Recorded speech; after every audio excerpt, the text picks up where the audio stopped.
शुक्लाम्बरधरं विष्णुं शशिवर्णं चतुर्भुजं प्रसन्नवदनं ध्यायेत् सर्वविघ्नोपशान्तयेत्।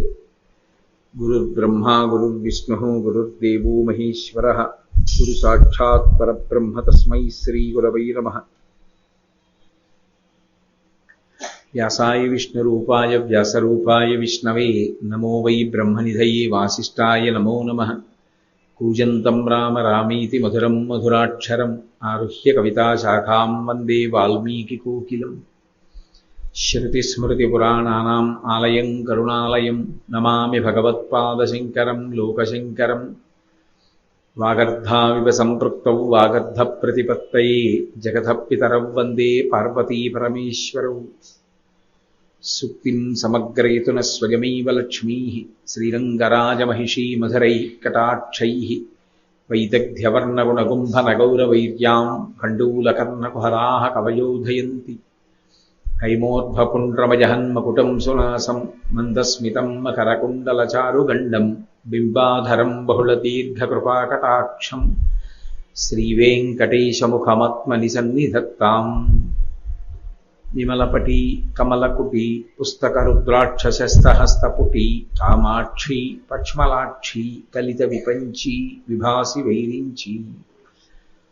मनोजवं मरुततुल्यवेगं जितेन्द्रियं बुद्धिमतां वरिष्ठं वातात्मजं वनरयूथमुख्यं श्रीरामदूतं शिरसा नमामि। आपदामपहर्तारं दातारं सर्वसम्पदां लोकाभिरामं श्रीरामं भूयो भूयो नमाम्यहम्। हरिः ओम्। परमेश्वरस्वरूपाय సభకి నమస్కారం. నేను నిన్న మీతో మనవి చేశాను, వచ్చినటువంటి వాడు సాక్షాత్ పరమశివుడే కనుక కైలాస శంకరుడు కాలడి శంకరుడిగా అవతరించినటువంటి సందర్భాన్ని పురస్కరించుకుని ఆయన జన్మించినటువంటి తిథివారాలని ఆ పక్షాన్ని లెక్కలోకి తీసుకుంటే దాన్ని సంస్కృతంలో అంకెల్లోకి మారిస్తే శంకర అని స్పష్టమయ్యేటట్టుగా ఆయన వైశాఖ శుక్ల పంచమి నాడు ఆవిర్భవించారు. ఆయన అలా ఆవిర్భవించడానికి ఉన్నటువంటి ప్రధానమైన కారణాలు ఆ అవతార స్వీకారములకు ముందు ఉన్నటువంటి నేపథ్యాన్ని నిన్న మీకు నేను కొంత వివరించడం జరిగింది. అందులో ఒక ప్రధానమైనటువంటి కారణం కలియుగంలో రాక్షసుల యొక్క ఉపాధి వేరుగా లేకపోవడం, మనుష్యుల యొక్క మనస్సులలోనే రాక్షసులు కూర్చుని ఉండడం. అందుచేత వినాశాయ చ దుష్కృతాం అని శ్రీకృష్ణ భగవానుడు చేసినటువంటి ప్రతిజ్ఞని అమలు చెయ్యడానికి ఉపాధి భేదం లేని కారణం చేత రాక్షస సంహారము అని ప్రత్యేకంగా చెయ్యడం కుదరదు. కాబట్టి కృష్ణ భగవానుడు చేసిన ప్రతిజ్ఞ నిలబడాలి అంటే వినాశాయ చ దుష్కృతాం బదులుగా దుష్కృత్యానాం అని మార్చారు. ఎవరు అంటే శ్లోకం మార్చారని కాదు నా ఉద్దేశ్యం. పరమశివుని యొక్క అవతారమునందు కలియుగంలో నేను దుష్టులైన వాళ్ళని చంపడం కాదు, మనస్సులలో యందు దుష్ట భావనలు రాకుండా నేను శాస్త్రాన్ని పరిచయం చేస్తాను. అవైదికమైనటువంటి 72 వాదనలు ప్రబలి ఉన్న సమయంలో ఆ వాదనలన్నిటినీ ఖండించి ఆ సత్యదండాన్ని చేత్తో పట్టుకుని ఆసీతు హిమాచల పర్యంతము పర్యటించి మళ్ళీ వేదము యొక్క ప్రమాణాన్ని నిలబెట్టి మళ్ళీ ఈ యజ్ఞయాగాది క్రతువులకు వైదికమైనటువంటి జీవితానికి ప్రాణం పోస్తానని పరమశివుడు శంకరాచార్యుల వారిగా ఆవిర్భవించడం జరిగింది. అలా ఆవిర్భవించినప్పుడు పరమేశ్వరుడు ఒక్కొక్క అవతారంలో ఆ అవతార ప్రయోజనం నెరవేరడానికి అనువైనటువంటి కుటుంబంలో స్వీకరిస్తూ ఉంటాడు ఆ అవతారాన్ని. ఆయనకి జన్మ ఉంటుందా అంటే ఆయనకి జన్మ ఉండదు. అజాయమానో బహుధా విజాయతే అంటుంది వేదం. ఆయనకి పుట్టవలసిన అవసరం లేదు. పుట్టవలసిన అవసరం లేనివాడు పుడుతూ ఉంటాడు. ఎందుకు పుడుతూ ఉంటాడు అంటే మనలా కర్మ అనుభవించడానికి పుట్టేవాడు కాడు. ఆయన పుట్టడానికి కారణం ఎప్పుడూ ఒక్కటే ఉంటుంది, ధర్మ సంస్థాపనం ఒక్కటే. ఆ ధర్మ సంస్థాపన కొరకు తాను ఏ కుటుంబంలో పుడితే అవకాశం బాగా ఉంటుందో అటువంటి కుటుంబంలో ఆయన జన్మిస్తూ ఉంటాడు లేదా అవతరిస్తూ ఉంటాడు. అందుకే రామచంద్రమూర్తిగా వచ్చినప్పుడు క్షత్రియ కుటుంబంలో జన్మించాడు. శ్రీకృష్ణ భగవానుడిగా వచ్చినప్పుడు గోపాలుడి యొక్క కుటుంబమునందు జన్మించినప్పటికీ క్షాత్రధర్మమును అవలంబించాడు. ఒకానొకప్పుడు వామనమూర్తిగా వచ్చినప్పుడు బ్రాహ్మణ కుటుంబంలో జన్మించాడు. ఎందుచేత అంటే బ్రహ్మచారిగా బలిచక్రవర్తి దగ్గర భూమిని దానం పట్టి మళ్ళీ తిరిగి దేవేంద్రుడికి రాజ్యం ఇవ్వాలి. అందుకని ఉపేంద్రుడిగా వచ్చాడు కనుక ఇంద్రుడి తమ్ముడిగా వచ్చి మళ్ళీ ఇంద్రుడికి రాజ్యం ఇప్పించడం అవతారం యొక్క ప్రధానమైన ధ్యేయం గనక బ్రాహ్మణ కుటుంబంలో వచ్చాడు. ఈసారి శంకర భగవత్పాదులుగా వస్తున్నారు. అంటే మీరు నన్ను ఒక మాట అడగచ్చు, ఏమండి ప్రతిజ్ఞ చేసిన వాడు విష్ణువు కదా, కృష్ణుడు కదా, పరమశివుడు అవతరించడం ఏమిటండి అని. శివుడు విష్ణువు అని రెండు ఉండవు లోకంలో, ఉన్నది ఒకే పరబ్రహ్మము. ఆయా సందర్భములను బట్టి అలా ప్రకాశిస్తూ ఉంటుంది. శంకరాచార్యుల వారే ప్రశ్నోత్తర రత్నమాలిక అని ఒకానొకప్పుడు ఒక గొప్ప గ్రంథాన్ని చేశారు. అందులో సాధకుల పనుపున ఆయనే ప్రశ్న వేసుకుని ఆయనే జవాబు చెప్పారు. అందులో కచ్చ భగవన్ అని ఒక ప్రశ్న, ఎవరు పరమేశ్వరుడు? అందులో ఆయన జవాబు చెప్తూ మహేశ్వర అంటూ, ఆ మహేశ్వరుడు అనేటటువంటి వాడు ఎలా ఉంటాడు అన్నదానికి ఆయన శివనారాయణాత్మైక స్వరూప అన్నారు. శివుడు నారాయణుడు కలిసినటువంటి స్వరూపమైన మహేశ్వరుడు. కాబట్టి శివకేశవ భేదములేముండవు. ఆయా అవసరాన్ని బట్టి ఆయా రూపాన్ని పరమేశ్వరుడు పొందుతూ ఉంటాడు. ఒక్కొక్క చోట ఆయన పువ్వు చేత ప్రీతి చెందుతాడు, ఒక్కొక్క చోట తులసి దళం చేత ప్రీతి చెందుతూ ఉంటాడు. ఒక్కొక్క నాడు మానాథుడై ఉంటాడు, అంటే లక్ష్మీనాథుడై ఉంటాడు. ఒక్కొక్క రోజున పార్వతీపతి అయి ప్రకాశిస్తాడు. ఒకనాడు బిలోదళంతో పూజెందుకుంటాడు, ఒకరోజు తులసి దళంతో పూజెందుకుంటాడు. ఆయా సందర్భాల్ని బట్టి ఆయా అవసరాల్ని బట్టి భగవంతుడు ప్రకాశిస్తాడు తప్ప నిజానికి శివుడు విష్ణువు అని భేదాలు ఉండవు. అందుకే కృష్ణ భగవానుడు చేసినటువంటి ప్రతిజ్ఞని నిలబెట్టడం తన కర్తవ్యంగా స్వీకరించి శివస్వరూపం శంకరాచార్యుల వారిగా వచ్చింది. వచ్చినప్పుడు జ్ఞాన ప్రబోధం చెయ్యవలసినటువంటి అవతారం ఆ అవతారం. జ్ఞాన ప్రబోధం చెయ్యాలి అంటే వైదికమైనటువంటి కర్మానుష్ఠానం కలిగినటువంటి కుటుంబంలో పుడితే తప్ప అది సాధ్యం కాదు. వైదికమైనటువంటి కర్మానుష్ఠానములు కలిగినటువంటి కుటుంబం బ్రాహ్మణ కుటుంబం అయి ఉంటుంది. కాబట్టి అలా వేదానికి కట్టుబడి బ్రతికేటటువంటి బ్రాహ్మణ కుటుంబాన్ని ఎంచుకుని కారడి అగ్రహారంలో శివగురువు ఆర్యాంబలకి కుమారుడై జన్మించారు. సరే, ఆయన పుట్టినదాదిగా అవతార స్వరూపం కనుక చాలా తొందరగా ఆయన పని చక్కబెట్టుకోవాలి. యథార్థమునకు ఆయన శివగురువు ఆర్యాంబతో స్వప్నంలో చెప్పిన మాట, నేను కేవలం 8 సంవత్సరములు మాత్రమే ఈ భూమండలం మీద ఉంటాను అన్నారు. కానీ 8 సంవత్సరములకు ఉపనయనమయ్యే అవకాశం ఉండదు. ఎంత కామ్యోపనయనం చేసినా 5వ ఏట చెయ్యాలి. అందుకే అది అవతారమూర్తి అయిన కారణం చేత, లేదా కొన్ని సందర్భాలలో గత జన్మలలో చేసుకున్నటువంటి భక్తి కూడా కారణమై ఉంటుంది. ఈ అవతారంలో మాత్రం అవతారం అవడమే కారణం. అందుకే 3వ సంవత్సరం వచ్చేటప్పటికీ ఆయనకి ప్రాంతీయ భాషల యందు సమగ్రమైనటువంటి అధికారం ఏర్పడింది. 5వ సంవత్సరం వచ్చేటప్పటికీ సంస్కృత భాష మీద విశేషమైనటువంటి పట్టు ఏర్పడింది. ఇప్పుడు వేదం చదువుకోవాలన్నా, వేదానికి ఉపాంగాలు చదువుకోవాలన్నా తప్పకుండా ఉపనయనం అవ్వాలి. ఉపనయనం అయితే తప్ప గురువుగారి దగ్గరికి వెళ్ళడం కుదరదు. ఉపనయనము అంటేనే గురువుగారి దగ్గరకు వెళ్ళుట వేదం చదువుకోవడానికి. కాబట్టి ఇంత తెలివైనటువంటి పిల్లవాడిని 8వ సంవత్సరం వరకు వచ్చే పర్యంతము కూడా ఆయనకి ఉపనయనం చెయ్యకుండా ఉంచేస్తే ఆయన వేదం చదువుకోవడానికి కావలసినటువంటి అవకాశాన్ని దూరం చేసినట్టు అవుతుంది. అందుకే శాస్త్రం చదువుకోవడానికి అవకాశం ఇవ్వడానికి అప్పటికే శివగురువు శరీరాన్ని విడిచిపెట్టాడు. ఆర్యాంబ గారు నిర్ణయం చేసుకున్నారు, ఈ పిల్లవాడికి ఉపనయనం చెయ్యాలి అని. ఎన్నవ ఏట? 5వ ఏటనే ఉపనయనం చెయ్యాలి అనుకున్నారు. సాధారణంగా బ్రాహ్మణునకు గర్భాష్టమంలోనే ఉపనయనం. గర్భాష్టమము అంటే బయటికి వచ్చిన తరువాత 8 సంవత్సరాల వయస్సు, అప్పుడు ఉపనయనం కాదు. 7 సంవత్సరముల 2 నెలలకు ఉపనయనం చెయ్యాలి. అంటే అమ్మ కడుపులో ఉన్నటువంటి 10 నెలల్ని కూడా లెక్కలోకి తీసుకుని 7 సంవత్సరముల 2 నెలలు యథార్థమైనటువంటి ప్రాయం. ఆ వయస్సులో ఉపనయనం చేస్తే బాగా పట్టిస్తుంది గాయత్రి. కాబట్టి 7 సంవత్సరముల 2 నెలలు వస్తే తప్ప ఉపనయనం చేయడం కుదరదు. కానీ పిల్లవాడికి 5వ సంవత్సరం వచ్చేటప్పటికే విశేషమైనటువంటి అధికారం వచ్చింది భాష మీద. ఇప్పుడు ఆయనకి వయస్సు వచ్చేంత వరకు మేము ఉపనయనం చెయ్యమో ఇంట్లో పెట్టి కూర్చుంటే శాస్త్రాధ్యయనం చేసే అవకాశాన్ని దూరం చేసినట్టు అవుతుంది. అందుకే ఒక మినహాయింపు ఇచ్చింది శాస్త్రం.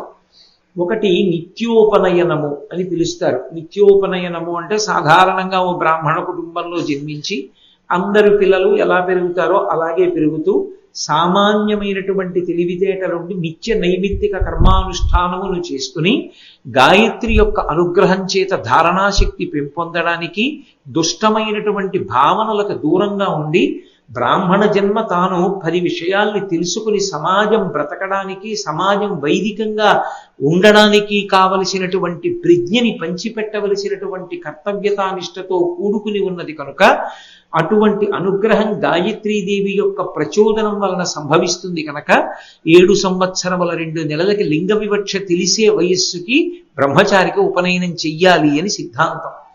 కానీ అసాధారణమైనటువంటి తెలివితేటలు కలిగినటువంటి పిల్లలకి 5వ సంవత్సరంలోనే ఉపనయనం చేసేస్తారు. ఎందుకంటే వాళ్ళు చదువుకోవడానికి అవకాశం ఇచ్చేయడానికి. దాన్ని కామ్యోపనయనము అని పిలుస్తారు. శంకరాచార్యుల వారికి చేసిన ఉపనయనం నిత్యోపనయనం కాదు, అది కామ్యోపనయనం. అందుకే 5వ ఏటనే ఆయనకి ఉపనయనం చేశారు. 5వ ఏట శంకరాచార్యుల వారికి ఉపనయనం చెయ్యాలి అని తల్లిగారు నిర్ణయం తీసుకునే లోపలే శంకరాచార్యుల వారు ఒక అద్భుతమైనటువంటి ప్రజ్ఞని చూపించారు. పంచకావ్యాలు అవి చదువుకుంటూ అప్పటికే గురువు గారి దగ్గర సంస్కృత భాష మొదలైనవి నేర్చుకుని దాని మీద మంచి అధికారం సంపాదిస్తున్న రోజులు.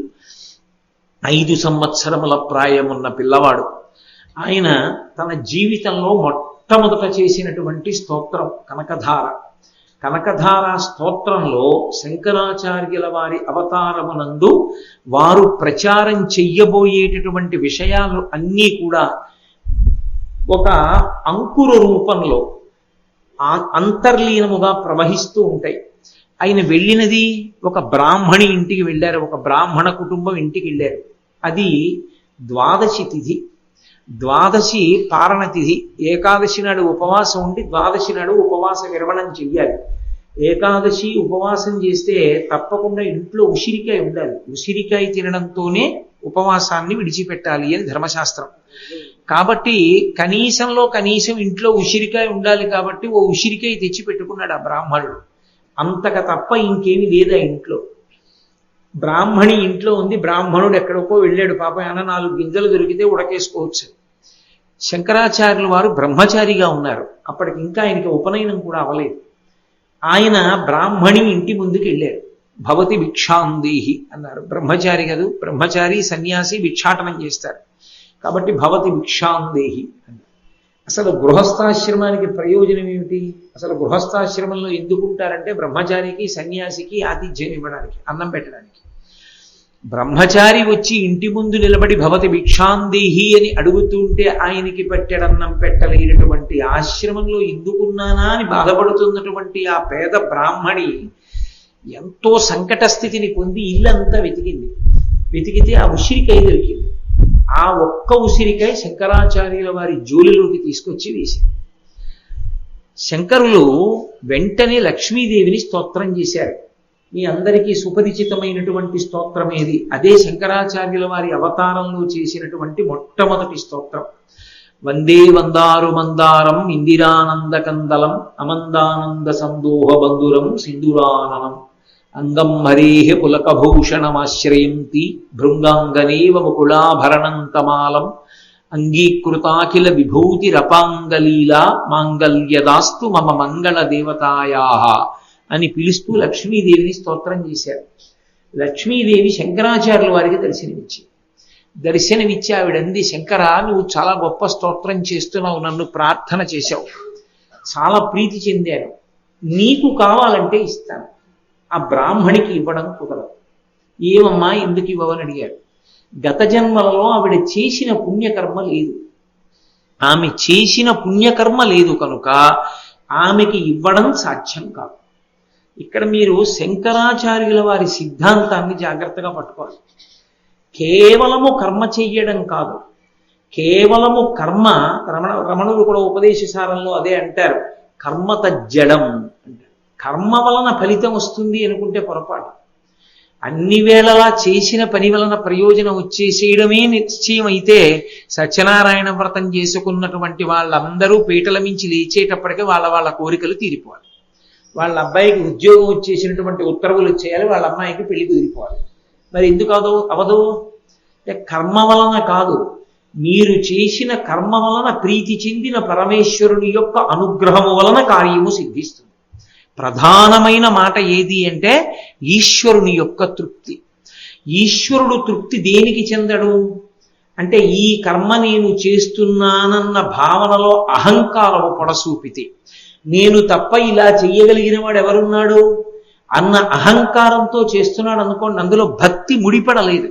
నేనెంతటి వాణ్ణి, పరమేశ్వరుడు అనుగ్రహించాడు కాబట్టి నేను ఆయన చేతి పనిముట్టునై ఆయనకి పనికొచ్చాను, ఇంతకన్నా నా జన్మకి సార్థక్యమే ఉంది, నా తండ్రి నన్ను ఉత్తమమైన మార్గంలో నడిపిస్తున్నాడన్న భావన కలిగి ఆ సంతోషంతో ఆ భక్తితో చేసినటువంటి కర్మ ఈశ్వరుని యొక్క అనుగ్రహములకు పాత్రుడయ్యేటట్టు చేస్తుంది తప్ప కేవలముగా కర్మ అన్ని వేళలా ఫలితాన్ని ఇవ్వదు.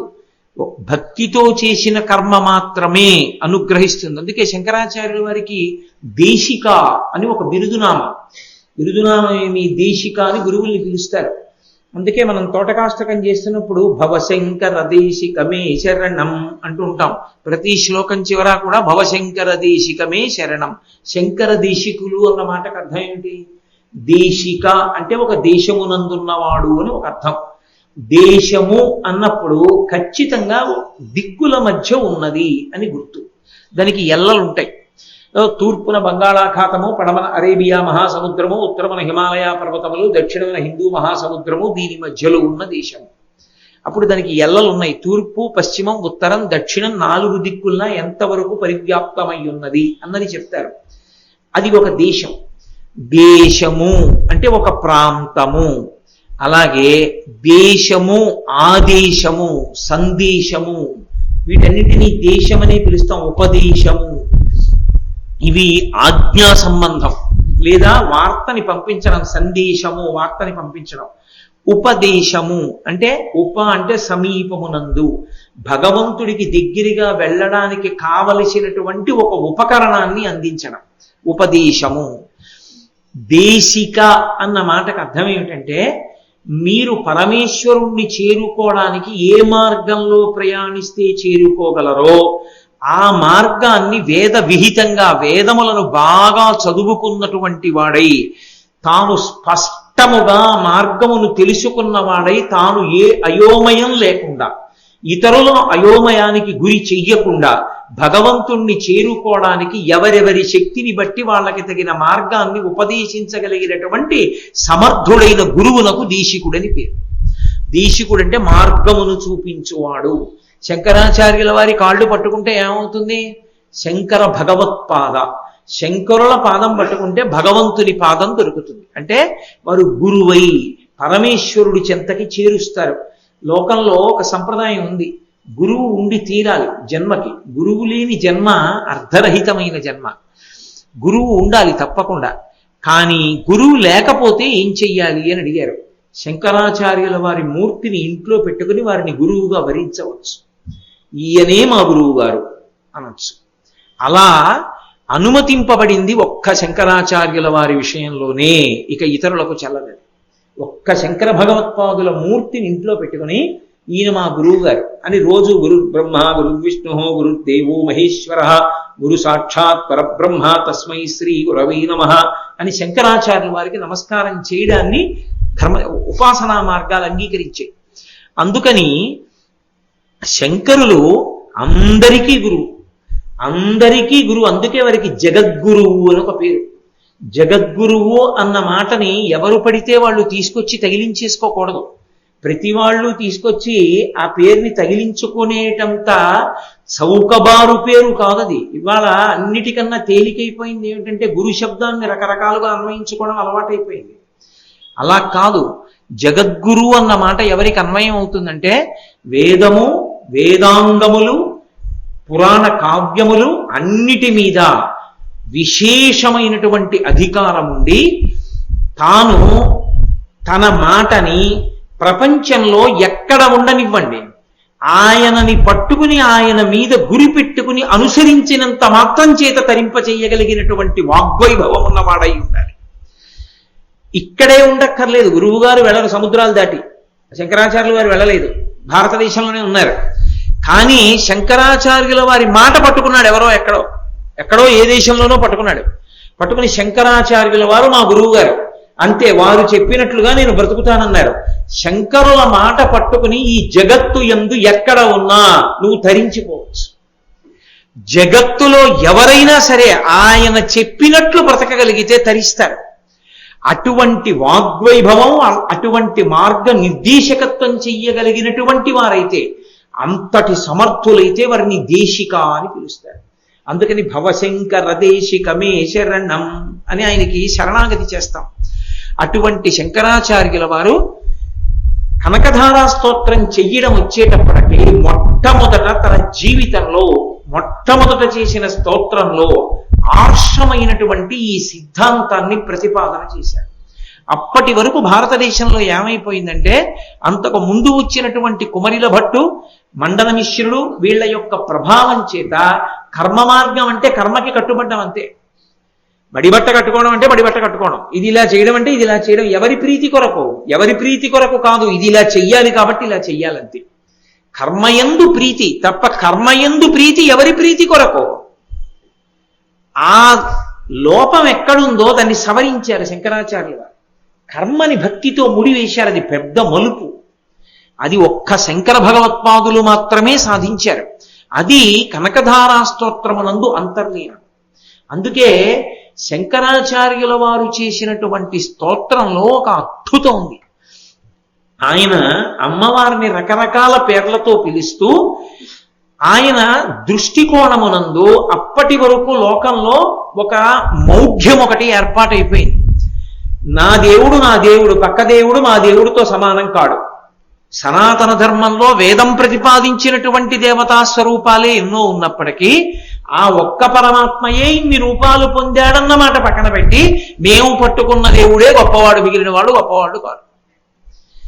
ఈ స్థితి ఏర్పడిపోయినటువంటి రోజులలో శంకరాచార్యుల వారు తన స్తోత్రంలో ఒక అద్భుతాన్ని ఆవిష్కరించారు.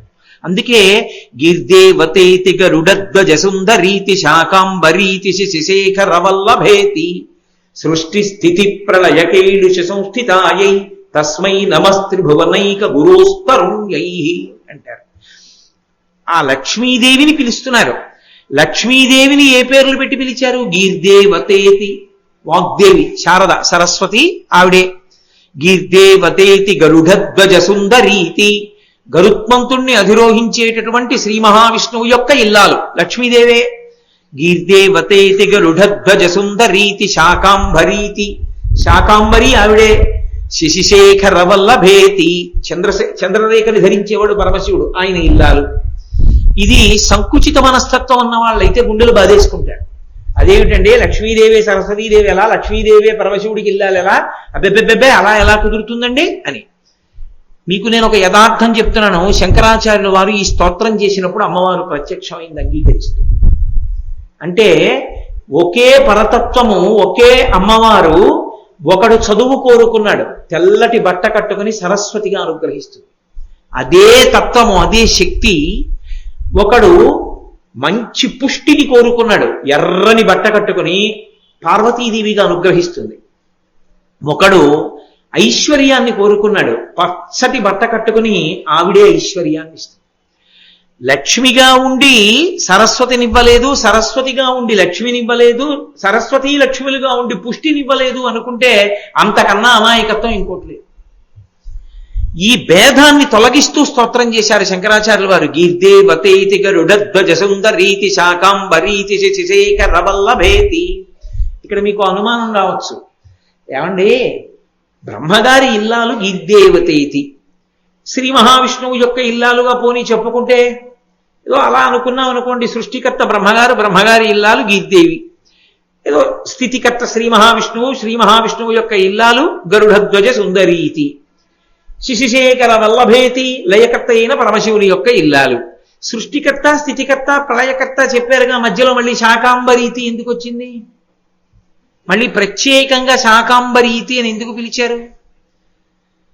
అక్కడ బ్రాహ్మణి అన్నం లేక ఏడుస్తోంది దరిద్రంతో. ద్వాదశి నాడు పారణ చెయ్యవలసిన వాడు 4 గింజల కోసం ఎక్కడికో వెళ్ళాడు, భిక్షాటన కోసం. దరిద్రంతో ఉంది. ఒకనాడు లోకం అలమటించిపోతే అన్నం లేక అమ్మవారు, నేను వర్షం కురిపిస్తే వర్షం పడ్డ తర్వాత విత్తనాలు మొలకెట్టేది ఎప్పుడు, పంటలు వచ్చేది ఎప్పుడు, వీళ్ళ కడుపు నిండేది ఇప్పుడని తన శరీరమునందే ఆకులు కాయలు పళ్ళు అన్నిటినీ సృజించి వచ్చింది. వస్తే ఆకులు కాయలు పళ్ళు అప్పటికప్పుడు తిని బతికింది ప్రపంచం అంతా. అంత దయాస్వరూపిణి కనుక అప్పటికప్పుడు అన్నం పెట్టిన తల్లి సమస్త వాంగ్మయంలో అమ్మవారి రూపం శాకంబరి. అందుకే శారదా నవరాత్రుల్లో శాకంబరి అమ్మవారిని ఆ రూపంలో ఆరాధన చేస్తాం. కాబట్టి శాకంబరీతి. అమ్మ, ఆకలితో ఉన్న వాళ్ళని చూస్తే నువ్వు ఓర్వలేవు. బ్రాహ్మణి ఏడుస్తోందమ్మా అన్నం కోసం, నువ్వు అనుగ్రహించవా? లక్ష్మి వేరు, శాకంబరి వేరు, సరస్వతి వేరు, పార్వతి వేరు అయ్యుంటే శంకరుడు చేసిన స్తోత్రానికి లక్ష్మీదేవి కనబడుతుందా? స్తోత్రం తప్పు, శంకర అలా పిలవకూడదు. కనబడింది అమ్మవారు, పరమ సంతోషాన్ని పొందింది. ఆమెకి ఇవ్వలేదు శంకర. ఎందుకు ఇవ్వలేదో తెలుసా? ఆమె గత జన్మలలో చేసినది లేదు. గత జన్మలలో చేసినది లేదన్న మాటని మీరు జాగ్రత్తగా అర్థం చేసుకోవాలి. ఇప్పుడు ఏమీ పెట్టలేదా అండి అని అడగచ్చు. 2 కారణముల చేత సంభవం కాదు. ఈ జన్మలో ఏదీ పెట్టి ఉండకపోతే వచ్చే జన్మలో పెట్టడానికి ఏమీ ఉండదు. చెయ్యి ఇలా ఉంటుంది తప్ప ఇలా ఉండదు. కాబట్టి పెట్టి ఉండకపోవచ్చు. 2, ఒకవేళ పెట్టినా రజోగుణంతో నేను పెడుతున్నానన్న అహంకారంతో పెట్టడమే తప్ప పరమేశ్వర ప్రీతి కొరకని పెట్టినది కాకపోవచ్చు. అప్పుడు ఈశ్వరుడి కృపకి అనుసంధానం కాదు. అందుకే కర్మ భగవంతుని యొక్క కృప కొరకు చెయ్యాలి తప్ప తన అహంకారం కోసం చేయకూడదు. నేను చేస్తున్నానని చెప్పి 10 మంది పటాటోపం కోసం చేసినటువంటి పనులు పరమేశ్వర ప్రీతికి కారణములు కావు. అవి ఫలితాలు ఇస్తాయా అంటే చెప్పడం చాలా కష్టం శాంకర సిద్ధాంతం. అందుకే శంకరాచార్యులు వారు అన్నారు, అమ్మా దద్యా దయానుపవనో ద్రవిణాంబుధార అస్మిన్ అకించన విహంగ శిశవిషణ్ణే దుష్కర్మ ఘర్మమపనీయ చిరాయ దూరం నారాయణ ప్రణయిని నయనాంబువాహ. నారాయణ ప్రణయిని అని పిలిచారు. అంత చిన్న వయస్సులో 5 సంవత్సరాలు రాని పిల్లవాడు చేసినటువంటి స్తోత్రం. అప్పటికి ఇప్పటికీ దరిద్రానికి పోగొట్టడానికి చింతామణి ఒక్క స్తోత్రమే లోకంలో. అంత గొప్పది కనకధార. ద్రవిణాంబుధార అన్న మాట శంకరాచార్యుల వారు అందులో వాడారు. ద్రవిణాంబుధార, ద్రవిణము అంటే బంగారం, ద్రవిణము బంగారము, కనకము, సువర్ణము, ఇవన్నీ పర్యాయ పదాలు. అంబుధార, అంబుధార అంటే మేఘములోంచి వర్షము పడినట్టుగా బంగారాన్ని కురిపించు, అందుకే కనకధార అని మార్చారు. ఆ శ్లోకంలో వాడారు శంకరాచార్యులు వారు. ద్రవిణాంబుధార అన్నారు. అమ్మా, ఈమెకి పాపం ఉందంటున్నావు, ఈమె చేసిన పుణ్యం లేదంటున్నావు. అమ్మ, నిజంగా ఈమెకు ఉన్నటువంటి ఆ వేడి ఉందే, ఆ పాప ఫలితం ఉందే, ఎవరి దగ్గర ఎవరికి ఏమీ పెట్టుకోలేక తాను తినలేకపోతున్న దరిద్రం ఉందే, దాన్ని పోగొట్టాలనుకుంటే తల్లి ఒక్కసారి నువ్వు ఇలా చూస్తే నీ కటాక్షము చాలదా? నీ కడగంటి చూపుల వలన కలిగినటువంటి దయావృష్టి చేత ఆమె దరిద్రము తొలగిపోదా? కాబట్టి అమ్మ కురిపించమ్మా ఐశ్వర్యాన్ని అని ప్రార్థన చేస్తూ ఎందుకు కురిపించాలో అడిగారు. విహంగ శిశవిషణ్ణే, అది జీవం, అది శంకరుల యొక్క పాండితీ గరిమ, అది వారి గాంభీర్యం. ఎవరు? 5 ఏళ్ళు రాని పిల్లాడు. విహంగ శిశవిషణ్ణే అన్నారు. అమ్మాయి ఈమె ఎటువంటిదో తెలుసా? సాధక పక్షి లాంటిదమ్మా. సాధక పక్షి అని ఒక పక్షి, దానికి కంఠం కింద కన్నం ఉంటుంది. అది ఏదైనా తిండి అనుకోండి, ఆ కన్నంలోంచి కింద పడిపోతుంది. అందుకని దానికి కడుపు నిండదు. మీరు నన్ను ఒకటి అడగచ్చు, నోట్లోంచి తినడం మానేసి నోటితో ఆ చంపుటములతో పట్టుకుని కింద నుంచి కన్నంలో పెట్టుకోవచ్చు కదండి అని. అలా పెట్టుకోవడానికి వీలుగా దాని చంపుటములు దాని కంఠం కన్నానికి అమరిక ఉండదు. అందుని ఇలా ఉంచితే అది కన్నం దాకా వెళ్ళదు అసలు, డేకినా కూడా. అందుకని సాధక పక్షి ఏది తిని బ్రతకలేదు. సాధక పక్షి బ్రతకాలంటే ఒకే ఒక్క కారణానికి బ్రతుకుతుంది. పైనుంచి మేఘం వర్షాన్ని కురిపిస్తే అది కంఠాన్ని ఇలా పెడితే వాలుగా వాన చినుకులు దాని కంఠపు కన్నంలోకి వెళ్ళి కడుపు నిండుతాయి. అమ్మా, నువ్వు అనుగ్రహించని నాడు నేను పెట్టినా పోతుంది, ఉండదు. నువ్వు అనుగ్రహిస్తే నిలబడుతుంది. ఈమె ఎవరో తెలుసా అమ్మా? అటువంటి సాధక పక్షి దరిద్రంతో ఉంది. అనుగ్రహించలేవా? నువ్వు తల్లివి కదా, జగజ్జననివి, ఈమె నీ బిడ్డ. ఎటువంటి బిడ్డ? విహంగ శిశవ్విషణ్ణే. ఇది శంకరాచార్యుల వారి గొప్పతనం. నేను అలా వెళ్ళిపోతున్నాను అనుకోండి, బాబాయ్ 3 రోజులు అయింది బాబాయ్ అన్నం తిని అన్నారు అనుకోండి ఎవరో, నేను ₹1 వెయ్యొచ్చు, వెయ్యకపోవచ్చు, వెళ్ళిపోవచ్చు. ఆ స్త్రీ ఒళ్ళో ఉన్నటువంటి ఓ పిల్లాడు, అమ్మా అన్నం తిని 2 రోజులైందమ్మా, ఆకలేస్తోందంటే మంచినీళ్ళు తాగమంటున్నావమ్మా, అమ్మ మంచినీళ్ళు తాగి కడుపులో తిప్పి వాంతి అవుతోందమ్మా, ఏమన్నా పెట్టమ్మా అని తల్లిని కొడుతుంటే ఎక్కడి నుంచి తేనరా అని అమ్మ ఒక్క లెంపకాయ వాడిని కొట్టి తను ఏడుస్తోంది అనుకోండి, మీరు ₹1 వేయకుండా ఉండగలరా? తల్లి ఏడిస్తే ఉండగలరు, తల్లి కడుపున పుట్టిన బిడ్డ అన్నం లేక ఏడుస్తుంటే చూస్తూ ఊరుకోలేము. అమ్మ మేము ఊరుకోలేమమ్మా. విహంగ శిశవ్విషణ్ణే. పక్షి కాదు ఈ బ్రాహ్మణి, పక్షి పిల్ల. లోకంలో అన్ని ప్రాణులలోకి పక్షులకు ఆకలి ఎక్కువ, గంధర్వులకు కామం ఎక్కువ, పాములకి కోపం ఎక్కువ, రాక్షసులకి ఏదో మోహం ఎక్కువ. కాబట్టి పక్షులకి ఆకలి ఎక్కువ, అందులో పక్షి పిల్లకి మరీ ఆకలి. అది నోరు తెరుచుకొని కొయ్యి అరుస్తూనే ఉంటుంది అన్నం కోసం. అమ్మ పక్షి పిల్లమ్మ, ఈ బ్రాహ్మణి ఏడుస్తోంది ఆకలితో. పిల్ల ఏడిస్తే మేము చూడలేము, నువ్వు ఎలా చూడగలుగుతున్నావమ్మా? సిద్ధాంతాలు ఎలా చెప్తున్నావమ్మా? కురిపించద్దు, పుణ్యం లేదంటావా? నా చేతిలో వేసిన ఉసిరికాయ చాలదా అమ్మా? తను ఉంచుకున్న ఉసిరికాయ నాకు ఇచ్చేసిందిగా, ఇది అడ్డుపెట్టి కురిపించమ్మా. అంతటి లక్ష్మీదేవి శంకరాచార్యుల వారి స్తోత్రానికి పొంగిపోయింది. శంకరా, నువ్వు మొదటి శ్లోకం చదివినప్పుడు ఇవ్వగలవు. ఎందుకు ఇవ్వలేదో తెలుసా? ఇచ్చేస్తే ఈ స్తోత్రం రాదు ప్రపంచంలోకి. ఈ స్తోత్రం రాకపోతే ఎన్ని వందల వేల సంవత్సరాలైపోయినా దరిద్రంలో ఉన్న వాళ్ళు నా అనుగ్రహం కోరుకోవడానికి స్తోత్రం దొరకదు.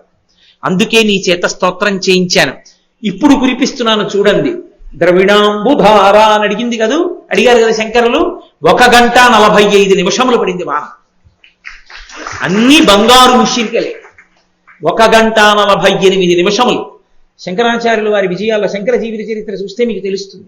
1 గంట 48 నిమిషములు కురిసినటువంటి ఆ ప్రాంగణం ఇప్పటికీ కాలడీ అగ్రహారానికి దగ్గరలో స్వర్ణతుమనాయ్ అని పేరు. పెద్ద రాజావారి కోట అంత ఉంటుంది ఆ ఇల్లు. దాని గేటు మీద స్వర్ణతుమనాయ్ కనకధార అని ఉంటుంది. నేను వెతుక్కుని వెళ్ళాం. మా మోహన్ రావు కూడా ఉన్నారు నాతో. వెళ్ళి ఆ ఇంట్లో వాళ్ళని అడిగాం, ఇక్కడేనా కనకధార కురిసింది అని. అవునండి ఇక్కడే కురిసింది, మా తరాల్లో ఏదో ఫలానా ఇంత దూరంలో ఉన్నటువంటి పేద బ్రాహ్మణి ఇక్కడే నిలబడింది, ఉసిరికాయ పట్టుకుని నిలబడితే కనకధార శంకరాచార్యుల వారు ఇక్కడ నిలబడే చేశారు. చేస్తే ఇక్కడే కురిపించింది అమ్మవారని చెప్తే మేమందరం అక్కడ నిలబడి కనకధార స్తోత్రం చేసి వచ్చాం కూడా. కాబట్టి శంకరుల మొట్టమొదటి స్తోత్రం లక్ష్మీదేవి మీద. లక్ష్మీదేవి పరంగా స్తోత్రం చేస్తూ ఆయన 2 సిద్ధాంతములను దాని యందు అంతర్లీనంగా ప్రతిపాదన చేశారు. ప్రతిపాదన చేసి ఇప్పటికీ లోకంలో దరిద్రం పోవడానికి చింతామణిగా చెప్పబడేటటువంటి స్తోత్రం కనకధార స్తోత్రం. నాకు తెలిసి ఎందరో పెద్దలు ఇంట్లో దొంగలు పడి వస్తువులన్నీ పోతే మండలం రోజులు దీక్షగా ఈ కనకధార తరిమితే మళ్ళీ పోయిన వస్తువులు దొరికిన వాళ్ళు ఎందరో ఉన్నారు అలా వస్తువుల్ని పొందిన వాళ్ళు. ఇప్పటికీ కనకధారా స్తోత్రాన్ని అంత శక్తి. అది శంకర భగవత్పాదులు చేసిన మొట్టమొదటి స్తోత్రం. అటువంటి శంకరాచార్యుల వారు తరువాతి కాలంలో తల్లిగారు ఉపనయనం చెయ్యాలి అని సంకల్పం చేసి కామ్యోపనయనం చేశారు. చేస్తే అక్కడి నుంచి ఆయన విశేషమైనటువంటి ప్రజ్ఞాపాఠముల చేత సమస్త వాంగ్మయమైనకి కరతలామలకమైంది. ఆయనకి అవడమేమి? ఈశాన సర్వ విద్యానాం ఈశ్వర సర్వభూతానాం బ్రహ్మాధిపతి బ్రహ్మణోధిపతి బ్రహ్మా శివోమి అస్తు సదాశివోం. మరి ఇవన్నీ లేకుండా ఆయన ఒక్కసారి నాకు వచ్చినట్లు భాషింపచేయలేరా? చెయ్యకూడదు. ఎందుకని? వచ్చినది ఆచార్యుడిగా వచ్చారు. ఆచార్య అన్న మాటకు అర్థం ఏమిటంటే తాను వేదాన్నంతటినీ బాగా చదువుకుని వేదాంతర్గతమైనటువంటి విషయములను తాను ఆచరించి లోకాన్ని చేత ఆచరింపచేసిన వాడు ఆచార్య. తప్ప తాను ఆచరించకుండా కేవలంగా తాను బ్రహ్మాన్ని చేరిపోయి జ్ఞానమును పొందినప్పటికీ ఆచారమును పాటించరు. ఇంకా వాళ్ళు మీకు ఆచరణకు అందరు, మీరు వాళ్ళని అనుకరించడం కుదరదు. భగవాన్ రమణులు ఉన్నారనుకోండి, వారిని గురువు అనాలంటే ఆచార్యులు అనకూడదు. రమణులు ఆచార్యులు అనకూడదు. ఎందుచేత అనకూడదు అంటే రమణులు సంధ్యావందనం చేయరు, మనం సంధ్యావందనం చేయడం మానకూడదు. రమణులు గోచి పెట్టుకు తిరుగుతారు. రమణులు సర్కోమా పుట్టి నెత్తురు కారిపోతున్నా పట్టించుకోకుండా ఉండగలరు. వారి ఆచారము మనకు అందేది కాదు. వారి నిరంతరము బ్రహ్మమనందు రమిస్తూ ఉంటారు. వారిని గురు శబ్దంతో వదిలిపెట్టేస్తారు. ఆచార్య అంటే వేదాంతర్గతమైన విషయాన్ని తెలుసుకోవడమే కాదు, ఖచ్చితంగా వేదం ఎలా చెప్పిందో అలా ఆచరించి చూపించి మనం కూడా అలా బ్రతకడానికి వీలుగా మనకి అందుబాటులోకి ఉంటారు. వారిని ఆచార్య శబ్దంతో పిలుస్తారు. అందుకని భీష్మాచార్య, ద్రోణాచార్య, కృపాచార్య, ఆచార్య శబ్దం ఎందుకు వస్తుంది అంటే పేరు చివర ఆచార్య ఉంటే ఆచార్యుడని కాదు. ఏదో మిలిటరీలో పనిచేసి వచ్చిన వాళ్ళందరూ శాస్త్రి గారు కాదు. శాస్త్రం తెలుసున్నవాడు శాస్త్రి గారు. అలా ఆచార్య అని ఎవరిని పిలవాలి అంటే వేదంలో ఉన్న విషయాలు తెలుసుకుని ఆచరించిన వాడు ఆచార్య. అంతేకాని పేరు చివర ఆచార్య ఉంటే వేదంలో ఉన్న విషయాలన్నీ తెలిసి ఆచరిస్తున్నవాడని కాదు. ఏదో విశ్వవిద్యాలయాల్లో పాఠాలు చెప్పేవాళ్ళని ఆచార్య అంటారు. ఆ ఆచార్యకి వేదానికి సంబంధం ఇది. వాళ్ళకేమీ వేదవిహితమైన ఆచరణ ఏమి ఉండదు. వాళ్ళకి ఆచార్య శబ్దం ఎలా వచ్చిందో నాకు తెలియదు. మీరు ఆ ఆచార్య పట్టుకుని దానికి వేదానికి సంబంధం ఉందా అంటే 5 పైసల సంబంధం ఏమీ ఉండదు. వేదంలో ఆచార్య అంటే వేద సంబంధమైన ఆచరణ, వేదంలో చెప్పిన దాన్ని ఆచరించిన వాడు ఆచార్య. అంతేకాని ఏదో ఓ కొత్త చదువుకుని పేరు పక్కన ఆచార్య పెట్టుకుంటే వైదికంగా ఒప్పుకుంటారా అంటే ఒప్పుకుంటారని నేను అనుకున్నాను. కాబట్టి ఆయన మహానుభావుడికి కామ్యోపనయనం చేశారు తల్లిగారు 5వ ఏట. సమస్త శాస్త్రములు కరతలామలకమయ్యే. ఆయన ఉంటానన్నది 8 ఏళ్ళు. సరే, వేరు కారణముల చేత 32 సంవత్సరములు మాత్రమే జీవించారు. ఆ 32 సంవత్సరాల్లోనూ 8 ఏళ్ళు బ్రహ్మచర్యానికి సరిపోయింది. ఎందుకంటే అమ్మ దగ్గరే ఉన్నారు, గురువు గారి దగ్గర ఉన్నారు చదువుకుంటూ. అలా చదువుకోవడం ఎందుకు? చదువుకోకపోయినా అన్ని తెలిసినవారేగా. 10 మందికి లోకంలో చెప్పవలసిన వాడు తాను గురు సమాశ్రయణం చేసి గురువు దగ్గరుండి గురువు దగ్గర మాటను నేర్చుకోకపోతే రేపు గురు వైభవాన్ని ఎవరికి చెప్తారు? గురువు గారి గొప్పతనం ఎలా తెలుస్తుంది? అందుకని తాను ముందు గురువు గారి పాదాలు పట్టి చదువుకున్నారు. 2, తాను కేవలము బ్రహ్మచారిగా ఉండిపోయారనుకోండి, అసలు అవతారం మనకు ప్రయోజనం చెల్లదు. ఎందుకని వచ్చిన అవతారం దేనికి వచ్చింది? లోకంలో జ్ఞానబోధ చెయ్యాలి, వేదము యొక్క ప్రమాణాన్ని నిలబెట్టాలి, 72 అవైదికమైన వాదనలను ఖండించాలి. ఇవి ఖండించాలంటే దేశమంతా తిరగాలి. బ్రహ్మచారిగా ఉంటే కుదురుతుందా? ఓ గురువు గారి దగ్గర ఉండాలి. గురువు గారు ఒరే భిక్ష పట్రా అంటే పట్టరావాలి, ఒరే దర్భలు పట్రా అంటే పట్టరావాలి, పాఠం చదువుకో అంటే చదువుకోవాలి, నా కాళ్ళు పట్రా అంటే కాళ్ళు పట్టాలి. అంతేకాని గురువుగారు నేను దేశాలన్నీ తిరిగి వస్తానని బ్రహ్మచారి వెళ్ళకూడదు. గృహస్థుగా ఉంటే భార్యాబిడ్డలను వదిలేసి వెళ్ళిపోకూడదు. వానప్రస్థుగా ఉంటే అరణ్యంలో కూర్చుని తపస్సు చెయ్యాలి తప్ప దేశాటనం చేయకూడదు. ఒక్క సన్యాసి మాత్రం ఒక చోట ఉండకుండా తిరుగుతూ ఉండాలి. ఎందుకని? ఎవ్వరితోటి సంబంధం ఉండకూడదు. అన్నిటినీ విడిచిపెట్టి ఎప్పుడూ తిరుగుతూ ఉంటాడు సన్యాసి. కాబట్టి అలా తిరుగుతుంటే 72 వాదనలను ఖండించి వేద ప్రమాణాన్ని నిలబెట్టచ్చు. అందుకని సన్యాసాశ్రమంలోకి వెళ్ళాలి. ఎంత తొందరగా సన్యాసాశ్రమంలోకి వెడితే అంత తొందరగా అవతార ప్రయోజనం నెరవేరుతుంది. 8వ ఏడు వచ్చేస్తోంది. అమ్మ సంబంధాలు చూస్తున్నారు. ఒరే ఉన్నదొక్కగానొక్క కొడుకువి, నీకు సంబంధం చూస్తున్నాను రా, పెళ్లి చేస్తాను, నువ్వు కంటి ముందు కొడుకు కోడలు ఉంటే నాకు సంతోషంగా ఉంటుంది, ఇంతటి మహావిద్వాంసుడు అంటున్నారు ఆర్యాంబ గారు. ఎలా సన్యాసం స్వీకరించడం ఎదురు చూస్తున్నారు శంకరులు. ఆ శుభతరుణం రానే వచ్చింది. ఒకానొక ఆయన పూర్ణానది దూరంగా ప్రవహిస్తుంటే దగ్గరికి పిలిచారు. నిన్న చెప్పాను కదా మీతో, అమ్మగారికి ఒంట్లో బాగుండక నైమిత్తిక దినాడు స్నానం చేయడానికి నది వరకు వెళ్ళలేక బాధపడుతుంటే నదినే ఆ ఇంటి సమీపంలో ప్రవహించమని శంకరులు ప్రార్థన చేస్తే పూర్ణానది తన ప్రవాహ మార్గాన్ని మళ్లించుకుని వచ్చి శంకరుల యొక్క ఇంటి ముందు నుంచి ప్రవహించింది. ఒకనాడు శంకరుల తల్లి ఒడ్డున నించుని ఉన్నారు. ఇప్పటికీ మీరు కాలడీ వెడితే చూడొచ్చు, శంకరాచార్యుల వారి పాదాన్ని మొసలి ఎక్కడ పట్టుకుందో ఆ రేవు ఇప్పటికీ ఉంది. ఆ రేవును ఒక ప్రత్యేకమైన పేరుతో పిలుస్తారు. ఆ పక్కనే శంకరాచార్యుల వారి ఇల్లు కూడా ఉంది.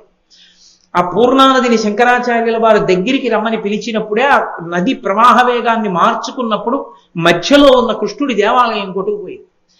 కొట్టుకుపోతే కృష్ణ భగవానుడు, ఏమయ్యా నా దేవాలయం కొట్టుకుపోతోంది, నువ్వు పూర్ణానదిని దగ్గరికి పిలిచావన్నారు.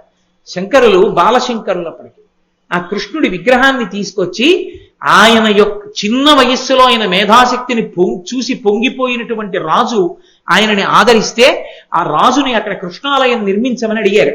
అడిగితే ఇప్పటికీ ఆ పక్కనే కృష్ణాలయం నిర్మింపబడి ఉంటుంది శంకరాచార్యుల వారి ఇంటి పక్కన. ఇప్పటికీ ఉంది ఆ విగ్రహం, ఇప్పటికీ ఉంది ఆ దేవాలయం. శంకరుల కాలు మొసలి ఏ రేవులో పట్టుకుందో ఆ రేవు ఇప్పటికీ ఉంది, అక్కడ స్నానం చేస్తూ ఉంటారు. పూర్ణానది ప్రవహిస్తూ ఉంటుంది. అటువంటి పూర్ణానదిలో స్నానం చేసి అమ్మగారు పైకెక్కారు. అమ్మగారు ఒడ్డున నించున్నారు, శంకరాచార్యుల వారు కిందకి దిగారు. నేను శంకరాచార్యుల వారు అని అలవాటు మీద అంటున్నాను, కానీ మీరు బాలశంకరులు అనుకుంటూ ఉండాలి సన్యాసం పూర్తయ్యే వరకు. కాబట్టి బాలశంకరులు దిగారు. దిగి ఆయన స్నానం చేస్తున్నారు. స్నానం చేస్తుంటే మొసలి వచ్చి మొసలి కాలు పట్టుకుంటే వెంటనే శంకరులు పైన మెట్ల మీద నిలబడిన అమ్మ వంక తిరిగి చూసి అన్నారు, అమ్మా నా కాలు మొసలి పట్టుకుంది, నేను సన్యసిస్తానమ్మా అన్నారు. ఎందుకురా నాయనా సన్యాసం అంది తల్లి. అమ్మా నేను కానీ సన్యసించానా పునర్జన్మ, ఈ జన్మ విడిచిపెట్టేసినట్టు, ఈ జన్మ పూర్తయిపోయినట్టు లెక్క, కాబట్టి కాలుని పట్టుకున్న మొసలి వదిలేయచ్చు, అవకాశం ఉంటుంది. 2, నేను సన్యసిస్తే నాకు ముందు ఉన్న 21 తరాలు తరిస్తాయి, కాబట్టి నువ్వు కూడా తరిస్తావమ్మా. ఒకవేళ సన్యసించి బ్రతికాననుకో నీ కళ్ళ ముందు సన్యాసిగా తిరుగుతూ ఉంటాను. కాదు అని అన్నావనుకో అమ్మా ఈ మొసలి నన్ను లాగేస్తుంది, అందుకని అమ్మా నన్ను అనుమతించు అన్నారు. ఎందుకని? తల్లి తండ్రి ఇద్దరు ఉంటే ఇద్దరు, లేదా తల్లి అనుమతించకుండా సన్యాసం తీసుకోకూడదు. కాబట్టి తల్లిని అనుమతించమని అడిగారు. అమ్మగారు పాపం కంగారు పడిపోయింది. ఏ కొంచెమైనా ఆలోచిస్తే మొసలి పిల్లాన్ని లాగేస్తుంది. ఎంత ఉంటాడంటే 5 ఏళ్ల పిల్లాడు ఇంతున్నాడు, లాగేస్తుంది. లాగేస్తే కొడుకు ఉండడు. సన్యాసం తీసుకోరా అని ఒక మాట అన్నారనుకోండి, సన్యాసిస్తే కళ్ళ ముందు కనీసం తిరుగుతుంటాడు. అందుకని ఆవిడ కొడుకు కనపడతాడన్న తాపత్రయంతో నీ ఇష్టం వచ్చినట్టు చెయ్యి అన్నారు. అలా తీసుకునే సన్యాసాలు 2 రకాలుగా ఉంటాయి. ఒకటి ఆతుర సన్యాసము అంటారు, రెండవది ఆపత్ సన్యాసము అంటారు.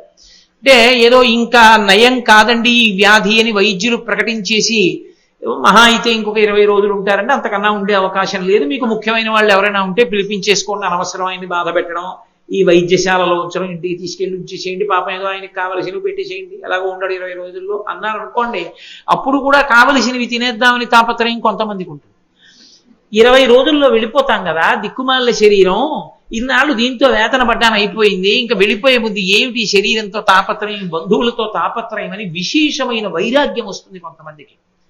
అంతటి తీవ్ర వైరాగ్యం వస్తే శాస్త్రీయమైన సన్యాసాన్ని తీసుకోకుండా అప్పటికప్పుడు మరణశయ్య మీద ఉండి సన్యాసం తీసుకుంటాడు. అలా తీసుకున్న సన్యాసాన్ని ఆతురత సన్యాసం అంటారు.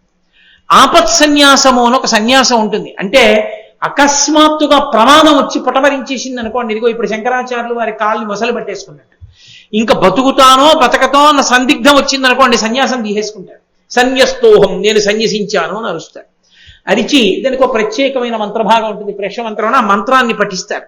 అంటే ఆ మంత్రం చదివారు అంటే ఇక లోకంలో నన్ను చూసి ఎవ్వరూ భయపడవలసిన అవసరం లేదు, నేను ఏ ప్రాణి పట్ల నిర్దయగా ఉండను, హింస విడిచిపెట్టేశాను, నా వలన ఎవ్వరికీ బాధ ఉండదు. అందుకే చాతుర్మాస్యం చేస్తారు, వర్షాకాలం 4 నెలలు ఎక్కడికి వెళ్ళరు.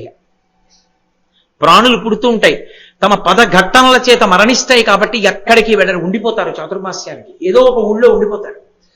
కాబట్టి నా వలన ఏ ఇబ్బంది లోకానికి లేదు అని ప్రకటనం చేశారు. ప్రకటనం చెయ్యగానే కాలిని పట్టుకున్న మొసలి విడిచిపెట్టేసి గంధర్వుడు కనపడ్డాడు ఎదురుగుండా. కనపడి ఆ గంధర్వుడు తన కథ తానే చెప్పాడు. అయ్యా ఒకానొకప్పుడు నేను ఆ హిమాలయ పర్వతాల మీద ఉన్నటువంటి సరోవరంలో నా ప్రియురాళ్లతో కలిసి ఉన్మత్త ఆ స్థితిలో ఆడుకుంటున్నాను, జలక్రీడలలో ఉన్నాను. అటుగా దుర్వాసో మహర్షి వెళ్ళిపోతున్నారు. దుర్వాసో మహర్షి పరమశివుని యొక్క అంశ. ఆయనని చూసి గౌరవించలేదు, నమస్కరించలేదు, కనీసం లేచి నిలబడలేదు. ఆయనని చూసి ఈయనని పెద్ద గౌరవించేది ఏమిటి అన్నట్లు ఎగతాళిగా నవ్వాడు. ఆయన చూసి అన్నారు, నీకు జలక్రీడలాడడం అంత సంతోషంగా ఉంది తప్ప మహాత్ములు నీ కంటికి కనపడలేదు కనుక జలమునందు చెరించేటటువంటి మొసలివై ఉండెదువుగాక అని శాపవాక్కు విడిచిపెట్టాడు. అప్పుడు తలకెక్కిన మదం కిందకి దిగి వచ్చి ఆయన కాళ్ళ మీద పడ్డాడు. నాకు శాప విమోచనం ఎలా అన్నాడు. పరమశివుని పాదాన్ని నువ్వు పట్టుకున్నప్పుడు.